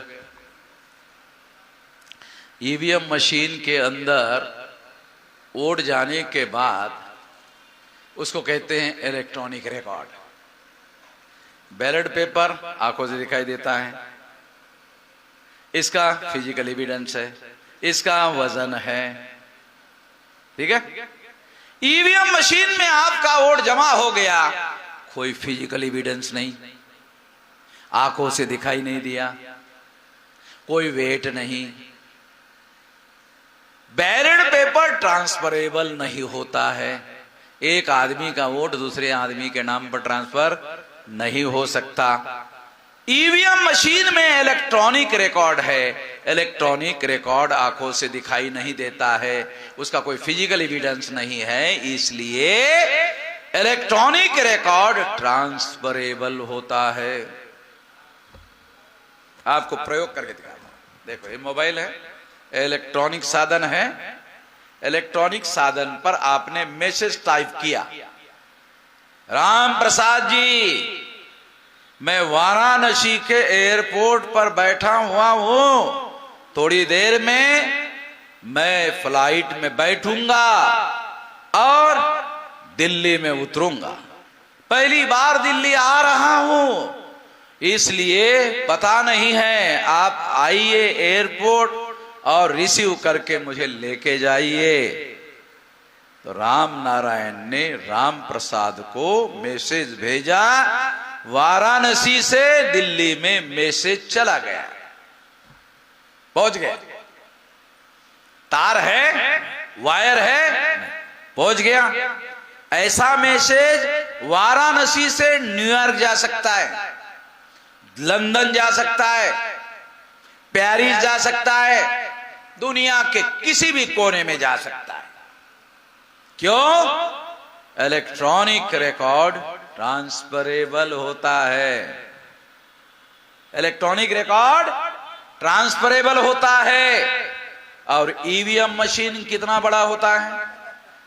1.5 फुट का, 2 फुट का, ठीक है। तो एक वोट को दूसरे के नाम पर जमा होने के लिए कितना किलोमीटर ट्रैवल करना होगा? 2 फीट में आधा किलोमीटर, पाव किलोमीटर, अच्छा 5 किलोमीटर नहीं, 1 किलोमीटर, आधा kilometre, 250 metre, 5 metre, 1 metre, 2 feet, हाँ 2 फीट, सलाह 25,000 किलोमीटर पर ट्रांसफर हो सकता है। 1.5 मीटर 1.5 फीट में वो ट्रांसफर नहीं हो सकता। ये मशीन के मशीन में है। ये बात मैं आपको समझा रहा। ट्रांसफर हो जाता है, पता भी किसी को नहीं चलता। बाहर ट्रांसफर हो भी जाता है और बाहर वाले किसी भी आदमी को पता नहीं चलता। उस आदमी को भी पता नहीं चलता जिसका वोट है, उसने दिया किसी और को, वो जमा हो रहा किसी और के नाम पर। ईवीएम मशीन में हो रहा है। फिर सुप्रीम कोर्ट ने 8 अक्टूबर 2013 को घोटाले को रोकने के लिए पेपर ट्रेल मशीन लगाया। फिर तीसरा तरीका आ गया। अब आप वोट डालने के लिए गए, आपने बटन दबाया, दबाने के बाद पेपर ट्रेल मशीन लगी है, 14 में लगी, लगते ही आपके आंखों से दिखाई दिया। 2004-2009 में दिखाई नहीं देता था, 2014 में आपको आंखों से दिखाई देने लगा। कितना मशीन सुप्रीम कोर्ट के आदेश पर चुनाव आयोग ने लगाया? 0.33%। ये 0.33% कितना होता है? आधा % से भी कम होता है। तो कितना नहीं लगाया? चुनाव आयोग ने कितना नहीं लगाया? 99.67% नहीं लगाया। ध्यान रखना, आंकड़ा बता रहा हूं। कितना नहीं लगाया चुनाव आयोग ने? 99.67 नहीं लगाया। इट मीन्स लगभग नहीं लगाया। अरे समझ में? पेपर ट्रेल मशीन चुनाव आयोग ने क्यों नहीं लगाया? ये सवाल है। क्योंकि चुनाव आयोग के पास ईवीएम मशीन खरीदने का अधिकार है। चुनाव आयोग ने कंपनी वालों को बुलाया, कंपनी वालों ने पूछा क्या है, कहा मशीन बनानी है, आ जा। गए कंपनी वाले, चुनाव आयोग ने कहा ईवीएम मशीन बनानी है, कि क्या फीचर रहेंगे ईवीएम मशीन के? कंपनी के इंजीनियरों ने पूछा क्या फीचर्स रहेंगे? तो चुनाव आयोग ने कंपनी के इंजीनियर्स को कहा घोटाला करने वाली मशीन बनानी है। क्या कहा? घोटाला करने वाली मशीन बनानी है। जोर से बोलो भाई, समझ में नहीं आ रहा है, सुनने में नहीं आ रहा, आप क्या बनाना चाहते हैं, जोर से बोलो। कहा कि चोरी का मामला है, धोखाधड़ी का मामला है, ज्यादा जोर से नहीं बोल सकता। बराबर है। कहा कि क्यों नहीं बोल सकते? दीवार के भी कान होते हैं, पता नहीं दीवार के पीछे कौन खड़ा है, सुन लिया तो लेने के देने पड़ जाएंगे, इसलिए धीरे से कह रहा हूं। तो चुनाव आयोग ने आदेश दिया कंपनी को, घोटाला करने वाली ईवीएम मशीन चाहिए। तो कंपनी वालों ने चुनाव आयोग को कहा ज्यादा पैसा लगेगा।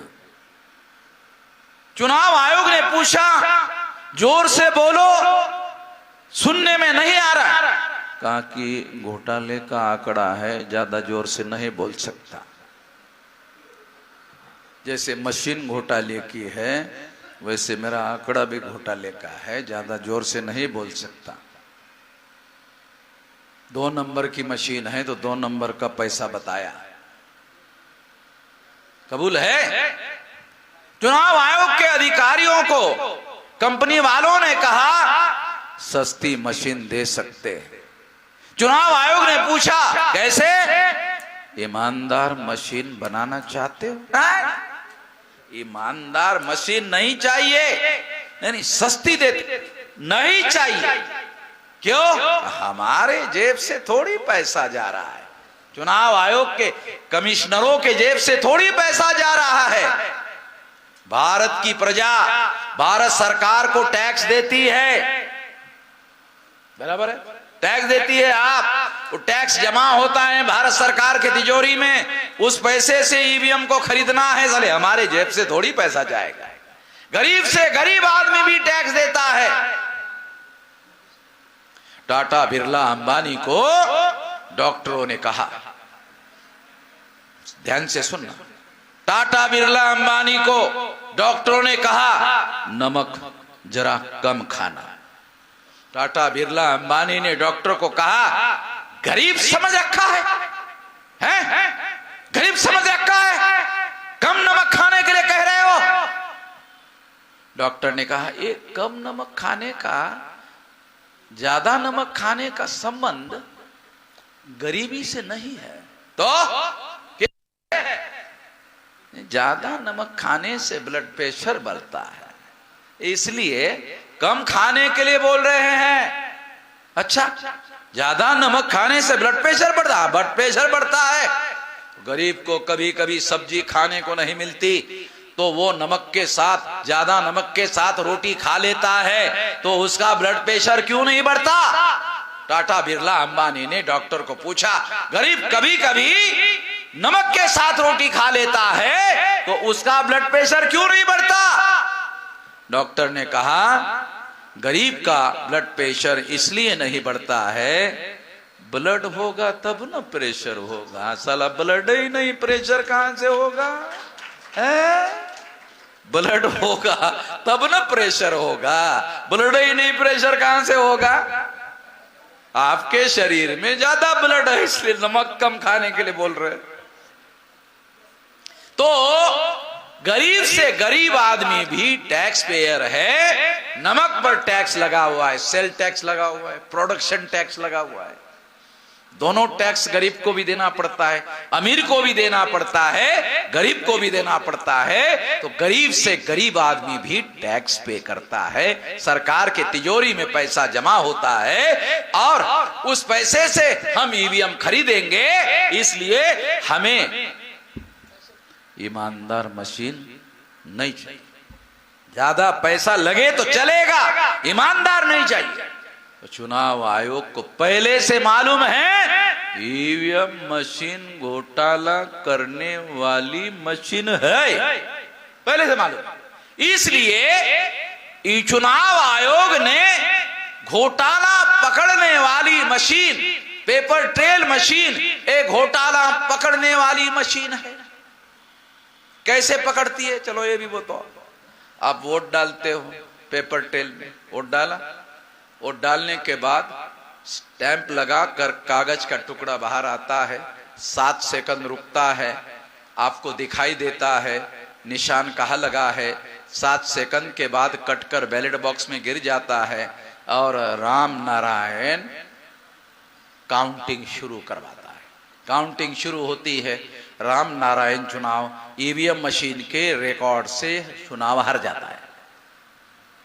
ईवीएम मशीन के द्वारा राम नारायण चुनाव हार जाता है। राम नारायण कलेक्टर को कहता है नहीं नहीं, मुझे रिजल्ट मंजूर नहीं है, मुझे ईवीएम मशीन का रिजल्ट मंजूर नहीं है, पेपर ट्रेल का कागज का डाटा रिकाउंटिंग किया जाए, उसके बाद देखूंगा। कागज का रिकाउंटिंग का ऑर्डर सुप्रीम कोर्ट ने दिया तो कलेक्टर ऑर्डर देता है पेपर ट्रेल मशीन के कागज की गिनती किया जाए। कागज की गिनती होती है। ईवीएम मशीन ने जिस राम नारायण को चुनाव में हरवा दिया था, पेपर ट्रेल मशीन में राम नारायण चुनाव जीत जाता। कैसे? देखो कैसे जीत जाता है, आपको बताता हूं ताकि आपको पता चले।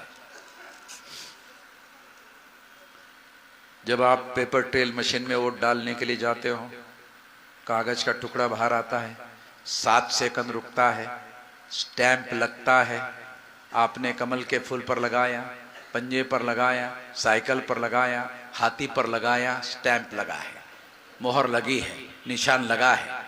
पंजे पर लगा हुआ निशान वाला पेपर कमल के फूल में ट्रांसफर नहीं हो सकता, कमल के फूल वाला वोट पंजे में ट्रांसफर नहीं हो सकता, ईवीएम मशीन में ट्रांसफर हो सकता है। इसलिए राम नारायण का वोट किसी और के नाम पर जमा हो गया, राम नारायण चुनाव हार गया। मगर ए पेपर ट्रेल मशीन ने रियल रिकॉर्ड किया, स्टैंप लगा हुआ रिकॉर्ड किया। स्टैंप लगाया हुआ पेपर का वोट ट्रांसफरेबल नहीं है, इसलिए कागज के वोट की वजह से, नॉन ट्रांसफरेबल होने की वजह से Ram Narayan paper trail machine के रिकाउंटिंग में चुनाव जीत जाता है। आ रहा समझ में आ रहा? और जैसे ही जीत जाता है, ये डॉक्यूमेंट्री एविडेंस में प्रमाणित हो जाता है कि ईवीएम मशीन में घोटाला होता है,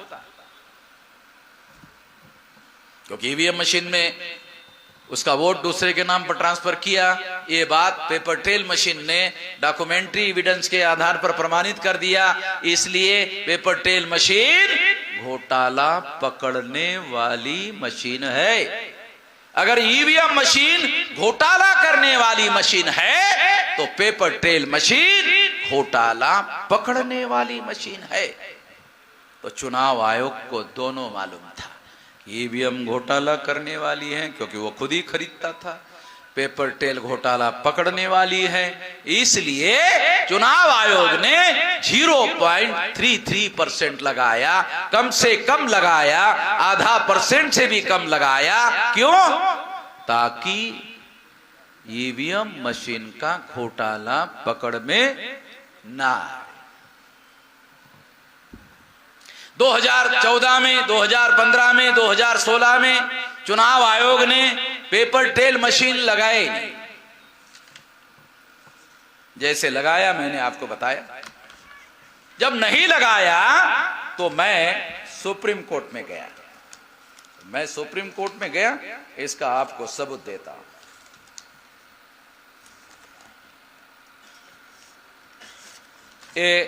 मैं सुप्रीम कोर्ट में गया।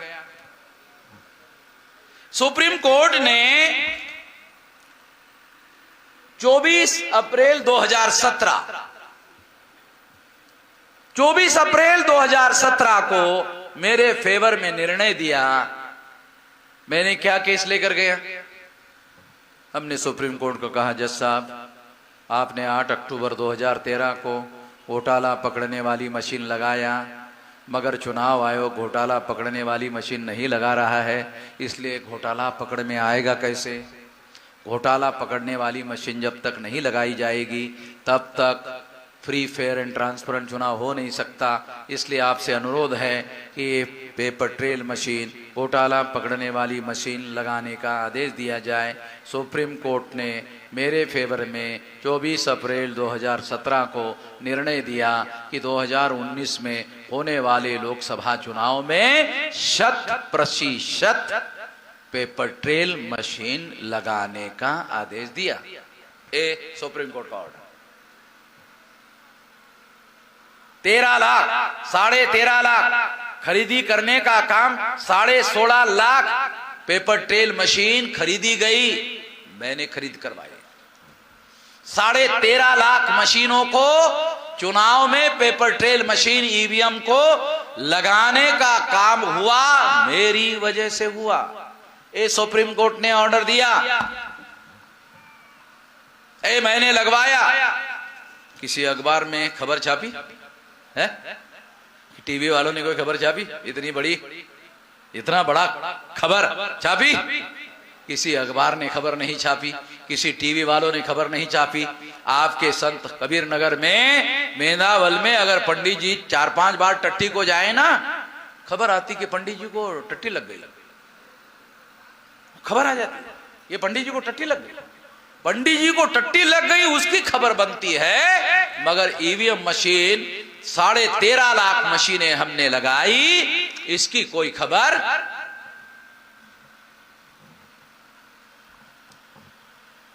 मैं इसलिए ये बातें आप लोगों को बता रहा हूं कि इतना बड़ा कारनामा हमने कर दिया और खबर नहीं आई तो लोगों को मालूम कैसे होगा कि ईवीएम में गड़बड़ी होती है, और गड़बड़ी रोकने के लिए पेपर ट्रेल मशीन लगाना पड़ता है। लगाना चाहिए, इसके बारे में किसी प्रकार की कोई खबर अखबार में नहीं आई तो आपको मालूम कैसे होगा ये बात। साथियों, जब ये आदेश आया 24 अप्रैल 2017 का, नरेंद्र मोदी प्रधानमंत्री था। 2004-2009 में ईवीएम में घोटाला करके कांग्रेस ने सरकार बनाई। घोटाले के डॉक्यूमेंट्री एविडेंस डॉक्टर सुब्रमण्यम स्वामी ने इकट्ठा किए और कोर्ट में केस दायर की। कांग्रेस सरकार को नोटिस इशू किया। कांग्रेस सरकार संकट में फंस गई। अब क्या किया जाए, क्या किया जाए, क्या किया जाए। कांग्रेस के लोग जो है वो आरएसएस के पास गए। आरएसएस को कहा कि आपके अडवाणी जी, हमने घोटाला करके चुनाव जीता, ये सारे देश को रथ यात्रा निकाल कर बताना चाहते हैं, ऐसा करने से देश जल जाएगा, देश खतरे में पड़ जाएगा। आरएसएस ने कहा देश को खतरे में नहीं जाने दिया जाएगा, मगर इससे हमें क्या फायदा होगा। आरएसएस ने कांग्रेस को पूछा इससे हमें क्या फायदा होगा। कांग्रेस ने कहा 2 बार घोटाला कर लो।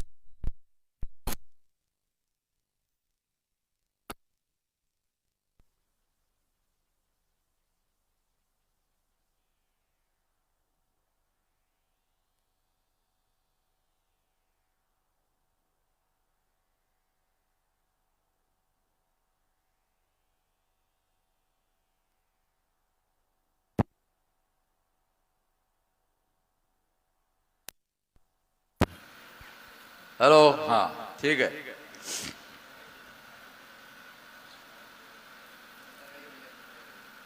मैं हमारे लोगों को हमेशा कहता हूं कि एक माइक करंट पर रखने का, एक बैटरी पर रखने का। तो करंट वाला जो इंजीनियर है वो पंडित जी है, उसको मालूम है वामन मेश्राम का गला दबाना संभव नहीं है,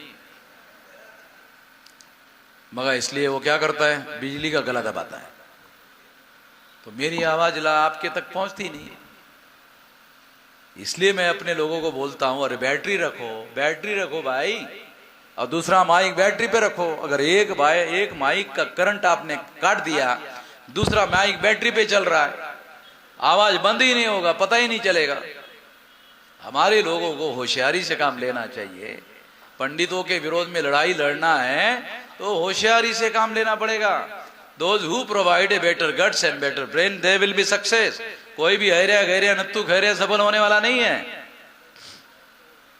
साथियों, मैं आपको जितनी भी बातें अब तक बताया, ये भाषण नहीं है, समझा रहा हूं। कोई भी भारत का आदमी आपको बताने वाला नहीं है। मैं समझा रहा हूं, ये टेक्निकल बातें है, कोई समझाता नहीं है। दो कारण है, एक किसी को समझ में नहीं आता तो वो क्या समझाएगा, किसी को समझ में नहीं आता क्या समझाएगा। दूसरा, मान लो किसी को समझ में आया तो हिम्मत चाहिए, हौसला चाहिए। साले नरेंद्र मोदी के विरोध में कैसे बोले, तो आदमी डर जाता है, इस वजह से बता नहीं पाता। तो इसलिए साथियों, जब मेरा ये सुप्रीम कोर्ट का फैसला आया, नरेंद्र मोदी के पास ऑर्डर की कॉपी गई। नरेंद्र मोदी ने सोचा, अरे बाप रे बाप, को जेल में क्यों नहीं अरे उसी की गला मेरे हाथ में है, नरेंद्र मोदी का गला मेरे हाथ में है। कितने सबूत हैं देखो, तीन फाइल सबूत है, इतने सबूत है। एक फाइल नहीं, एक फाइल, फिर दूसरी फाइल, फिर तीसरी फाइल, इतने सबूत है। और मेरे पास इतने सबूत है, ये नरेंद्र मोदी को भी मालूम है।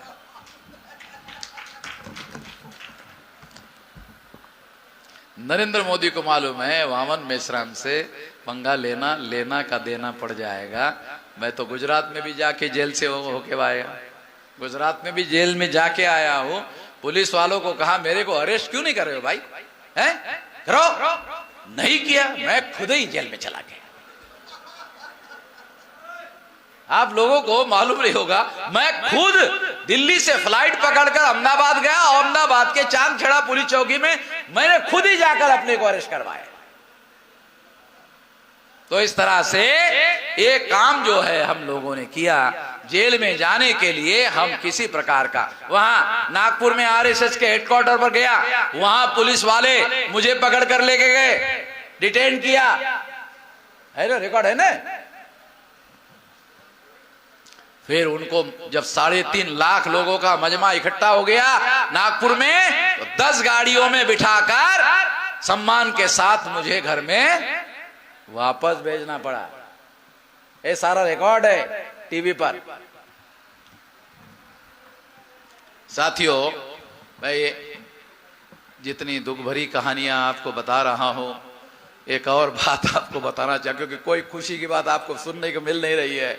मैं आपको, जब 2019 को काउंटिंग शुरू हुई, सवेरे 8 बजे बीजेपी आगे, 10 बजे बीजेपी आगे, 10 बजे 12 बजे बीजेपी आगे, 2 बजे बीजेपी आगे, 4 बजे बीजेपी आगे, 4 बजे शाम को राहुल गांधी टीवी पर आए। और टीवी पर आकर राहुल गांधी ने बयान दिया, मोदी जी आप चुनाव जीत गए हैं, धन्यवाद, आपको कांग्रेचुलेशन। एक भी सीट नरेंद्र मोदी ने नहीं जीती थी, 340 सीटों पर रुझान थे आगे के, तो नरेंद्र मोदी ने राहुल गांधी ने रुझान पर ही जीतने के लिए उनको मान लिया। तो कांग्रेस के कार्यकर्ता काउंटिंग सेंटर पर काउंटिंग कर रहे थे, उनको मालूम हो गया, अपने राष्ट्रीय अध्यक्ष ने नरेंद्र मोदी जीत गया मान लिया, वो उठ के भाग गया। रात के 9 बजे रिजल्ट लग गया। रिजल्ट लगने के बाद में मिलान करने का समय आया। मिलान करने के लिए कांग्रेस का कार्यकर्ता काउंटिंग सेंटर में हाजिर ही नहीं था।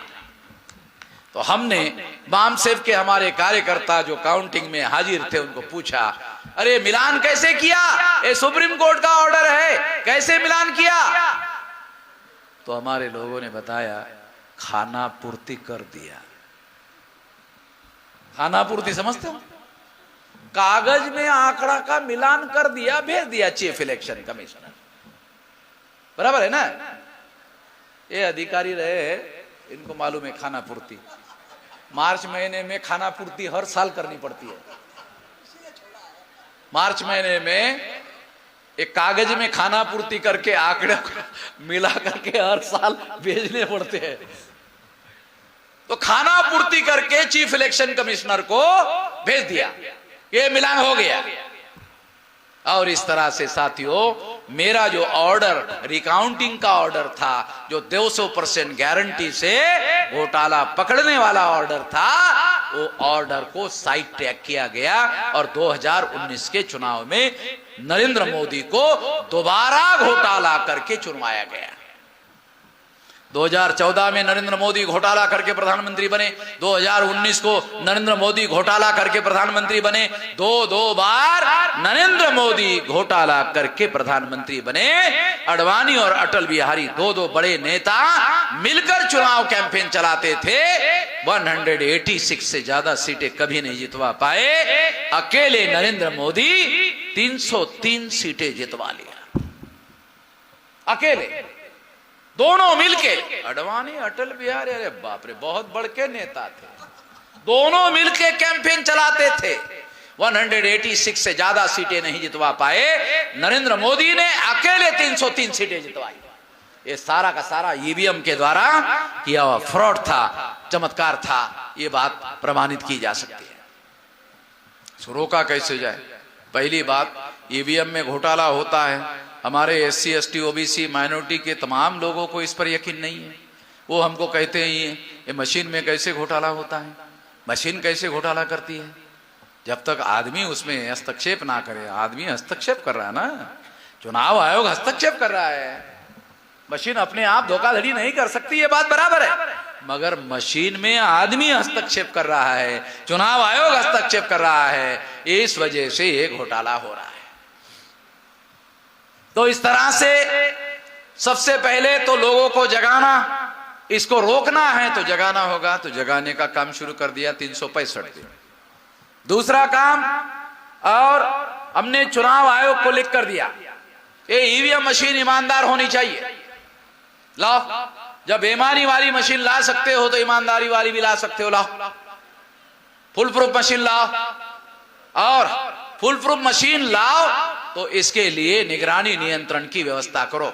आर्टिकल 32 के तहत सुप्रीम कोर्ट को नागरिकों के मौलिक अधिकारों की रक्षा करने का अधिकार दायित्व दिया गया है संविधान निर्माताओं ने।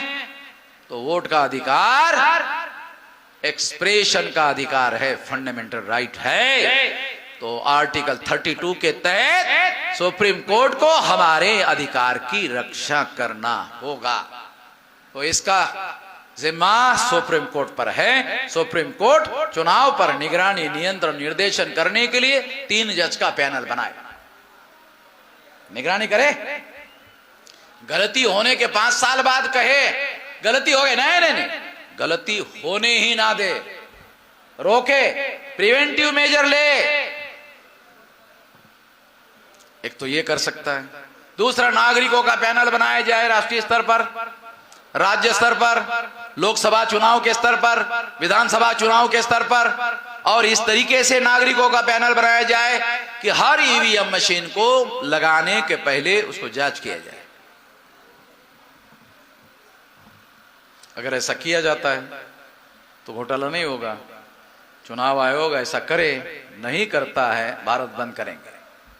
अगर चुनाव आयोग ने ऐसा नहीं किया, भारत बंद करेंगे। आपको याद होगा, हमने पहले भी भारत बंद किया CAA में, मालूम है आपको? CAA मुद्दे पर भारत बंद किया था। इतना बड़ा भारत बंद हुआ था, इतना बड़ा भारत बंद हुआ था, इतना बड़ा भारत बंद हुआ था। CAA का कानून अभी तक नरेंद्र मोदी, अमित शाह, RSS, BJP लागू नहीं कर पाए। हमने वो कानून को डब्बे में बंद कर दिया। नरेंद्र मोदी को लोग कहते बहुत शक्तिशाली प्रधानमंत्री है, उसका बनाया हुआ कानून हमने लागू नहीं होने दिया, रोक दिया। अगर नरेंद्र मोदी बहुत शक्तिशाली प्रधानमंत्री है तो वामन मिश्रा भी थोड़ा बहुत शक्तिशाली है। क्यों? अगर नरेंद्र मोदी ने कानून बनाया और हमने उसके कानून को लागू होने से रोका, हमारे पास भी ताकत है, हमारे पास भी संगठित शक्ति है, और इस वजह से उस कानून को हमने रोका। यदि ईवीएम मशीन में गड़बड़ी के सुधार करने का काम नहीं करते हो, अक्टूबर, नवंबर, दिसंबर तक भारत बंद करेंगे। और 12 लाख NGO है, उनसे वार्ता हो रही है, लगभग 5 लाख NGO को कोऑर्डिनेट करते हुए अभूतपूर्व भारत बंद किया जाएगा सारे देश भर में। इसकी तैयारी शुरू हो गई है। 15 लाख बूथ होंगे, तो 15 लाख बूथ पर ये तैयारी करेंगे, इसकी तैयारी चालू कर दिया गया है। यहां भी लोगों को आदेश दिया जा रहा है, यदि चुनाव आयोग ने इस बात को नहीं माना तो 2024 में ईवीएम मशीन फोड़ेंगे। यदि ध्यान रखो, यदि चुनाव आयोग कानून और संविधान के दायरे में रहकर चुनाव करने के लिए और ईवीएम में सुधार करने के लिए तैयार नहीं होगा तो 2024 में ईवीएम फोड़ेंगे। 15 लाख बूथ रहने वाले हैं, 15 लाख बूथ पर तैयारी करेंगे। शेड्यूल कास्ट के 15 लाख कार्यकर्ता, शेड्यूल ट्राइब के 15 लाख कार्यकर्ता, नॉमेडिक ट्राइब के 15 लाख कार्यकर्ता, एमबीसी के 15 लाख कार्यकर्ता और माइनॉरिटी के 15 लाख कार्यकर्ता, महिलाओं के 15 लाख कार्यकर्ता, स्टूडेंट, यूथ और बेरोजगार के 15 लाख कार्यकर्ता, इतने कार्यकर्ता कम से कम एक बूथ पर 7 लोग फोड़ने वाले रहेंगे। ये फोड़ना कैसे होगा? तो आपको वोट का अधिकार है, मान लो आपको वोट का अधिकार है, चुनाव आयोग के पास आपको वोट डालने के लिए आप जा रहे हो, रोकने का अधिकार नहीं है। संवैधानिक अधिकार है, चुनाव आयोग को आपको वोट डालने से रोकने का अधिकार है नहीं। आप गए अंदर, आपने वोट डाला, डालने के बाद मशीन उठा ला और जमीन में पटक दिया। बहुत सेंसिटिव मशीन होती है, वो टूट फूट हो जाएगी, बंद हो जाएगी, चलेगी नहीं। 15 लाख जगह जब मशीन बंद हो जाएगी तो चुनाव रद्द हो जाएगा। केंद्र सरकार और चुनाव आयोग बैठेंगे, अब क्या करना होगा? लोगों का यकीन नहीं है, ईवीएम पर यकीन नहीं है, दोबारा चुनाव करना होगा, क्या करना होगा? अंतिमता फैसला होगा, बैलेट पेपर लाना होगा। अब बैलेट पेपर आएगा, बैलेट पेपर लाओ हमारी मांग नहीं है, बैलेट पेपर लाओ हमारी मांग नहीं है।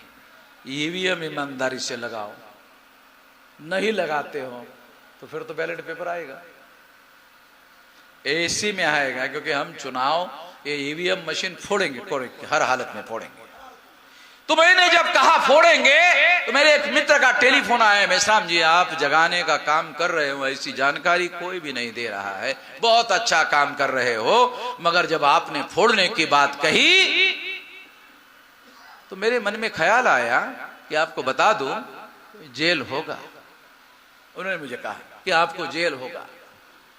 मैंने उसको कहा गांधी जी ने आंदोलन चलाया था आजादी के अंदर, कहा क्या था? कहा अंग्रेजों को भगाने का आंदोलन था, भारत से भगाने का आंदोलन था, गांधी जी ने आंदोलन चलाया था। तो मैंने कहा गांधी जी इसके लिए जेल में गए? हाँ। तो गांधी जी जेल में जाते जाते महान हो गए कि लहान हो गए, छोटे हो गए? कहा कि नहीं, महान हो गए। तो हम देश को बचाने का, लोकतंत्र को बचाने का, संविधान को बचाने का काम कर रहे हैं। अगर इसके लिए हमको जेल में जाना पड़े तो हम महान होंगे कि छोटे होंगे? जब गांधी जी महान हो गए थे तो हम भी ना हो जाएंगे महान?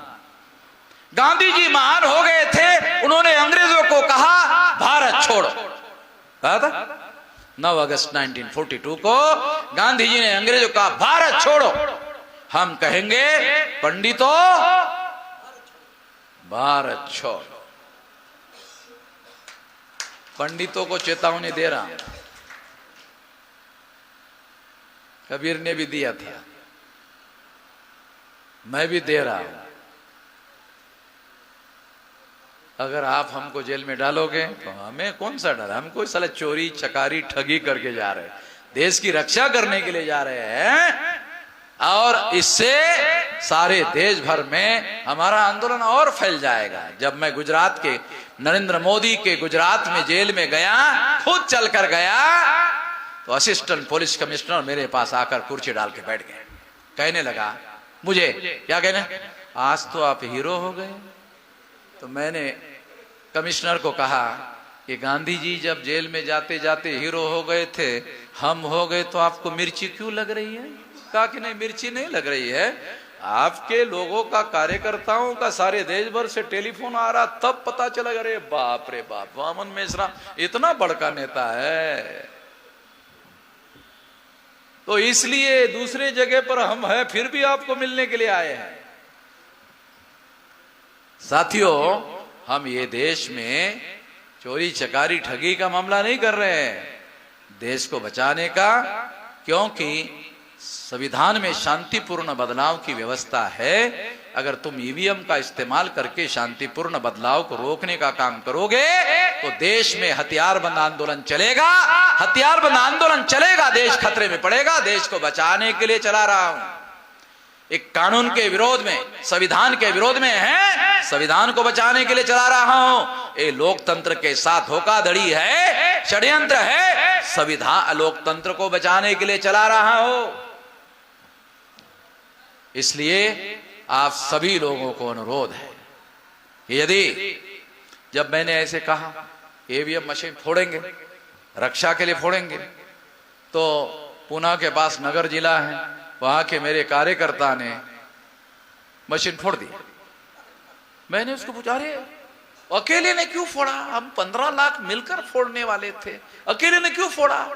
उसने कहा नहीं, आपने 2024 तक रुकने के लिए, मैंने रहा नहीं गया, जल्दी फोड़ दिया। निकाला, अजीब आदमी हो भाई। तो क्या हुआ? आपने फोड़ दिया ईवीएम, क्या हुआ? एफआईआर हो गया। फिर क्या हुआ? पुलिस पकड़ के लेके गई। फिर क्या हुआ? जमानत हो गई।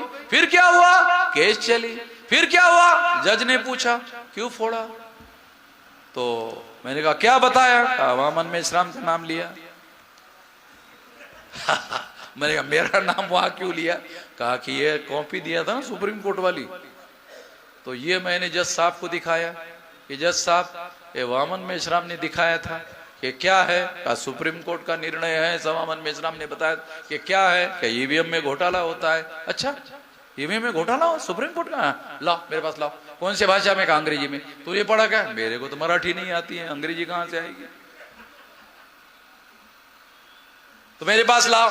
जज ने वो कॉपी लिया, देखा, सुप्रीम कोर्ट ने फैसला दिया, हाँ ईवीएम में गड़बड़ी होती है। जज ने कहा जाओ, निर्दोष छोड़ देते। अकेले आदमी को निर्दोष छोड़ दिया। 15 लाख लोग जेल में जाओगे। जानते हो कर्नल गद्दाफी को लाखों लोग उसमें घर में घुसे, उसकी हत्या कर दिया। एक आदमी की हत्या कर दे, 302 की कलम लगती है, फांसी की सजा हो सकती। अगर लाख लोग किसी नेता के घर में घुस जाएं और उसकी हत्या कर दे, दूसरे दिन खबर आती है, क्या आती है? रेवोल्यूशन हो गया। क्या खबर आती है? रेवोल्यूशन हो गया। हत्या हो गई की खबर नहीं आती है, रेवोल्यूशन हो गया। और रेवोल्यूशन पर कोई एफआईआर नहीं होती है। सुना गई दुनिया में रेवोल्यूशन पर कोई एफआईआर होती है? तो हम 15 लाख, कई 15 लाख लोग तैयार कर रहे हैं, तो किसी को कुछ नहीं होना है। कुछ तो थोड़ा बहुत होता है, कछु नहीं होना है। कछु समझते हो ना? आप ही के तो इलाके का शब्द है, कछु नहीं होना है। इसलिए जब ईवीएम मशीन फोड़ने का आदेश दिया जाएगा, हाँ और एक बात, जब तक मैं नहीं बोलूंगा फोड़ने का नहीं। नहीं तो आप बोलेंगे आपने तो पहले ही बोला। नहीं, मैं जब तक नहीं बोलूंगा तब तक नहीं फोड़ने का, मेरे आदेश के बगैर नहीं फोड़ने का। और अगर मैंने आदेश दिया तो यहां कितने लोग हैं फोड़ने के लिए राजी? अच्छा, सभी लोग हैं।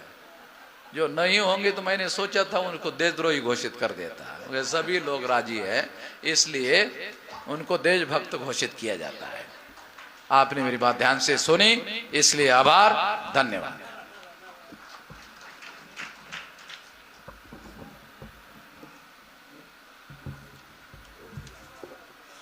बहुत बहुत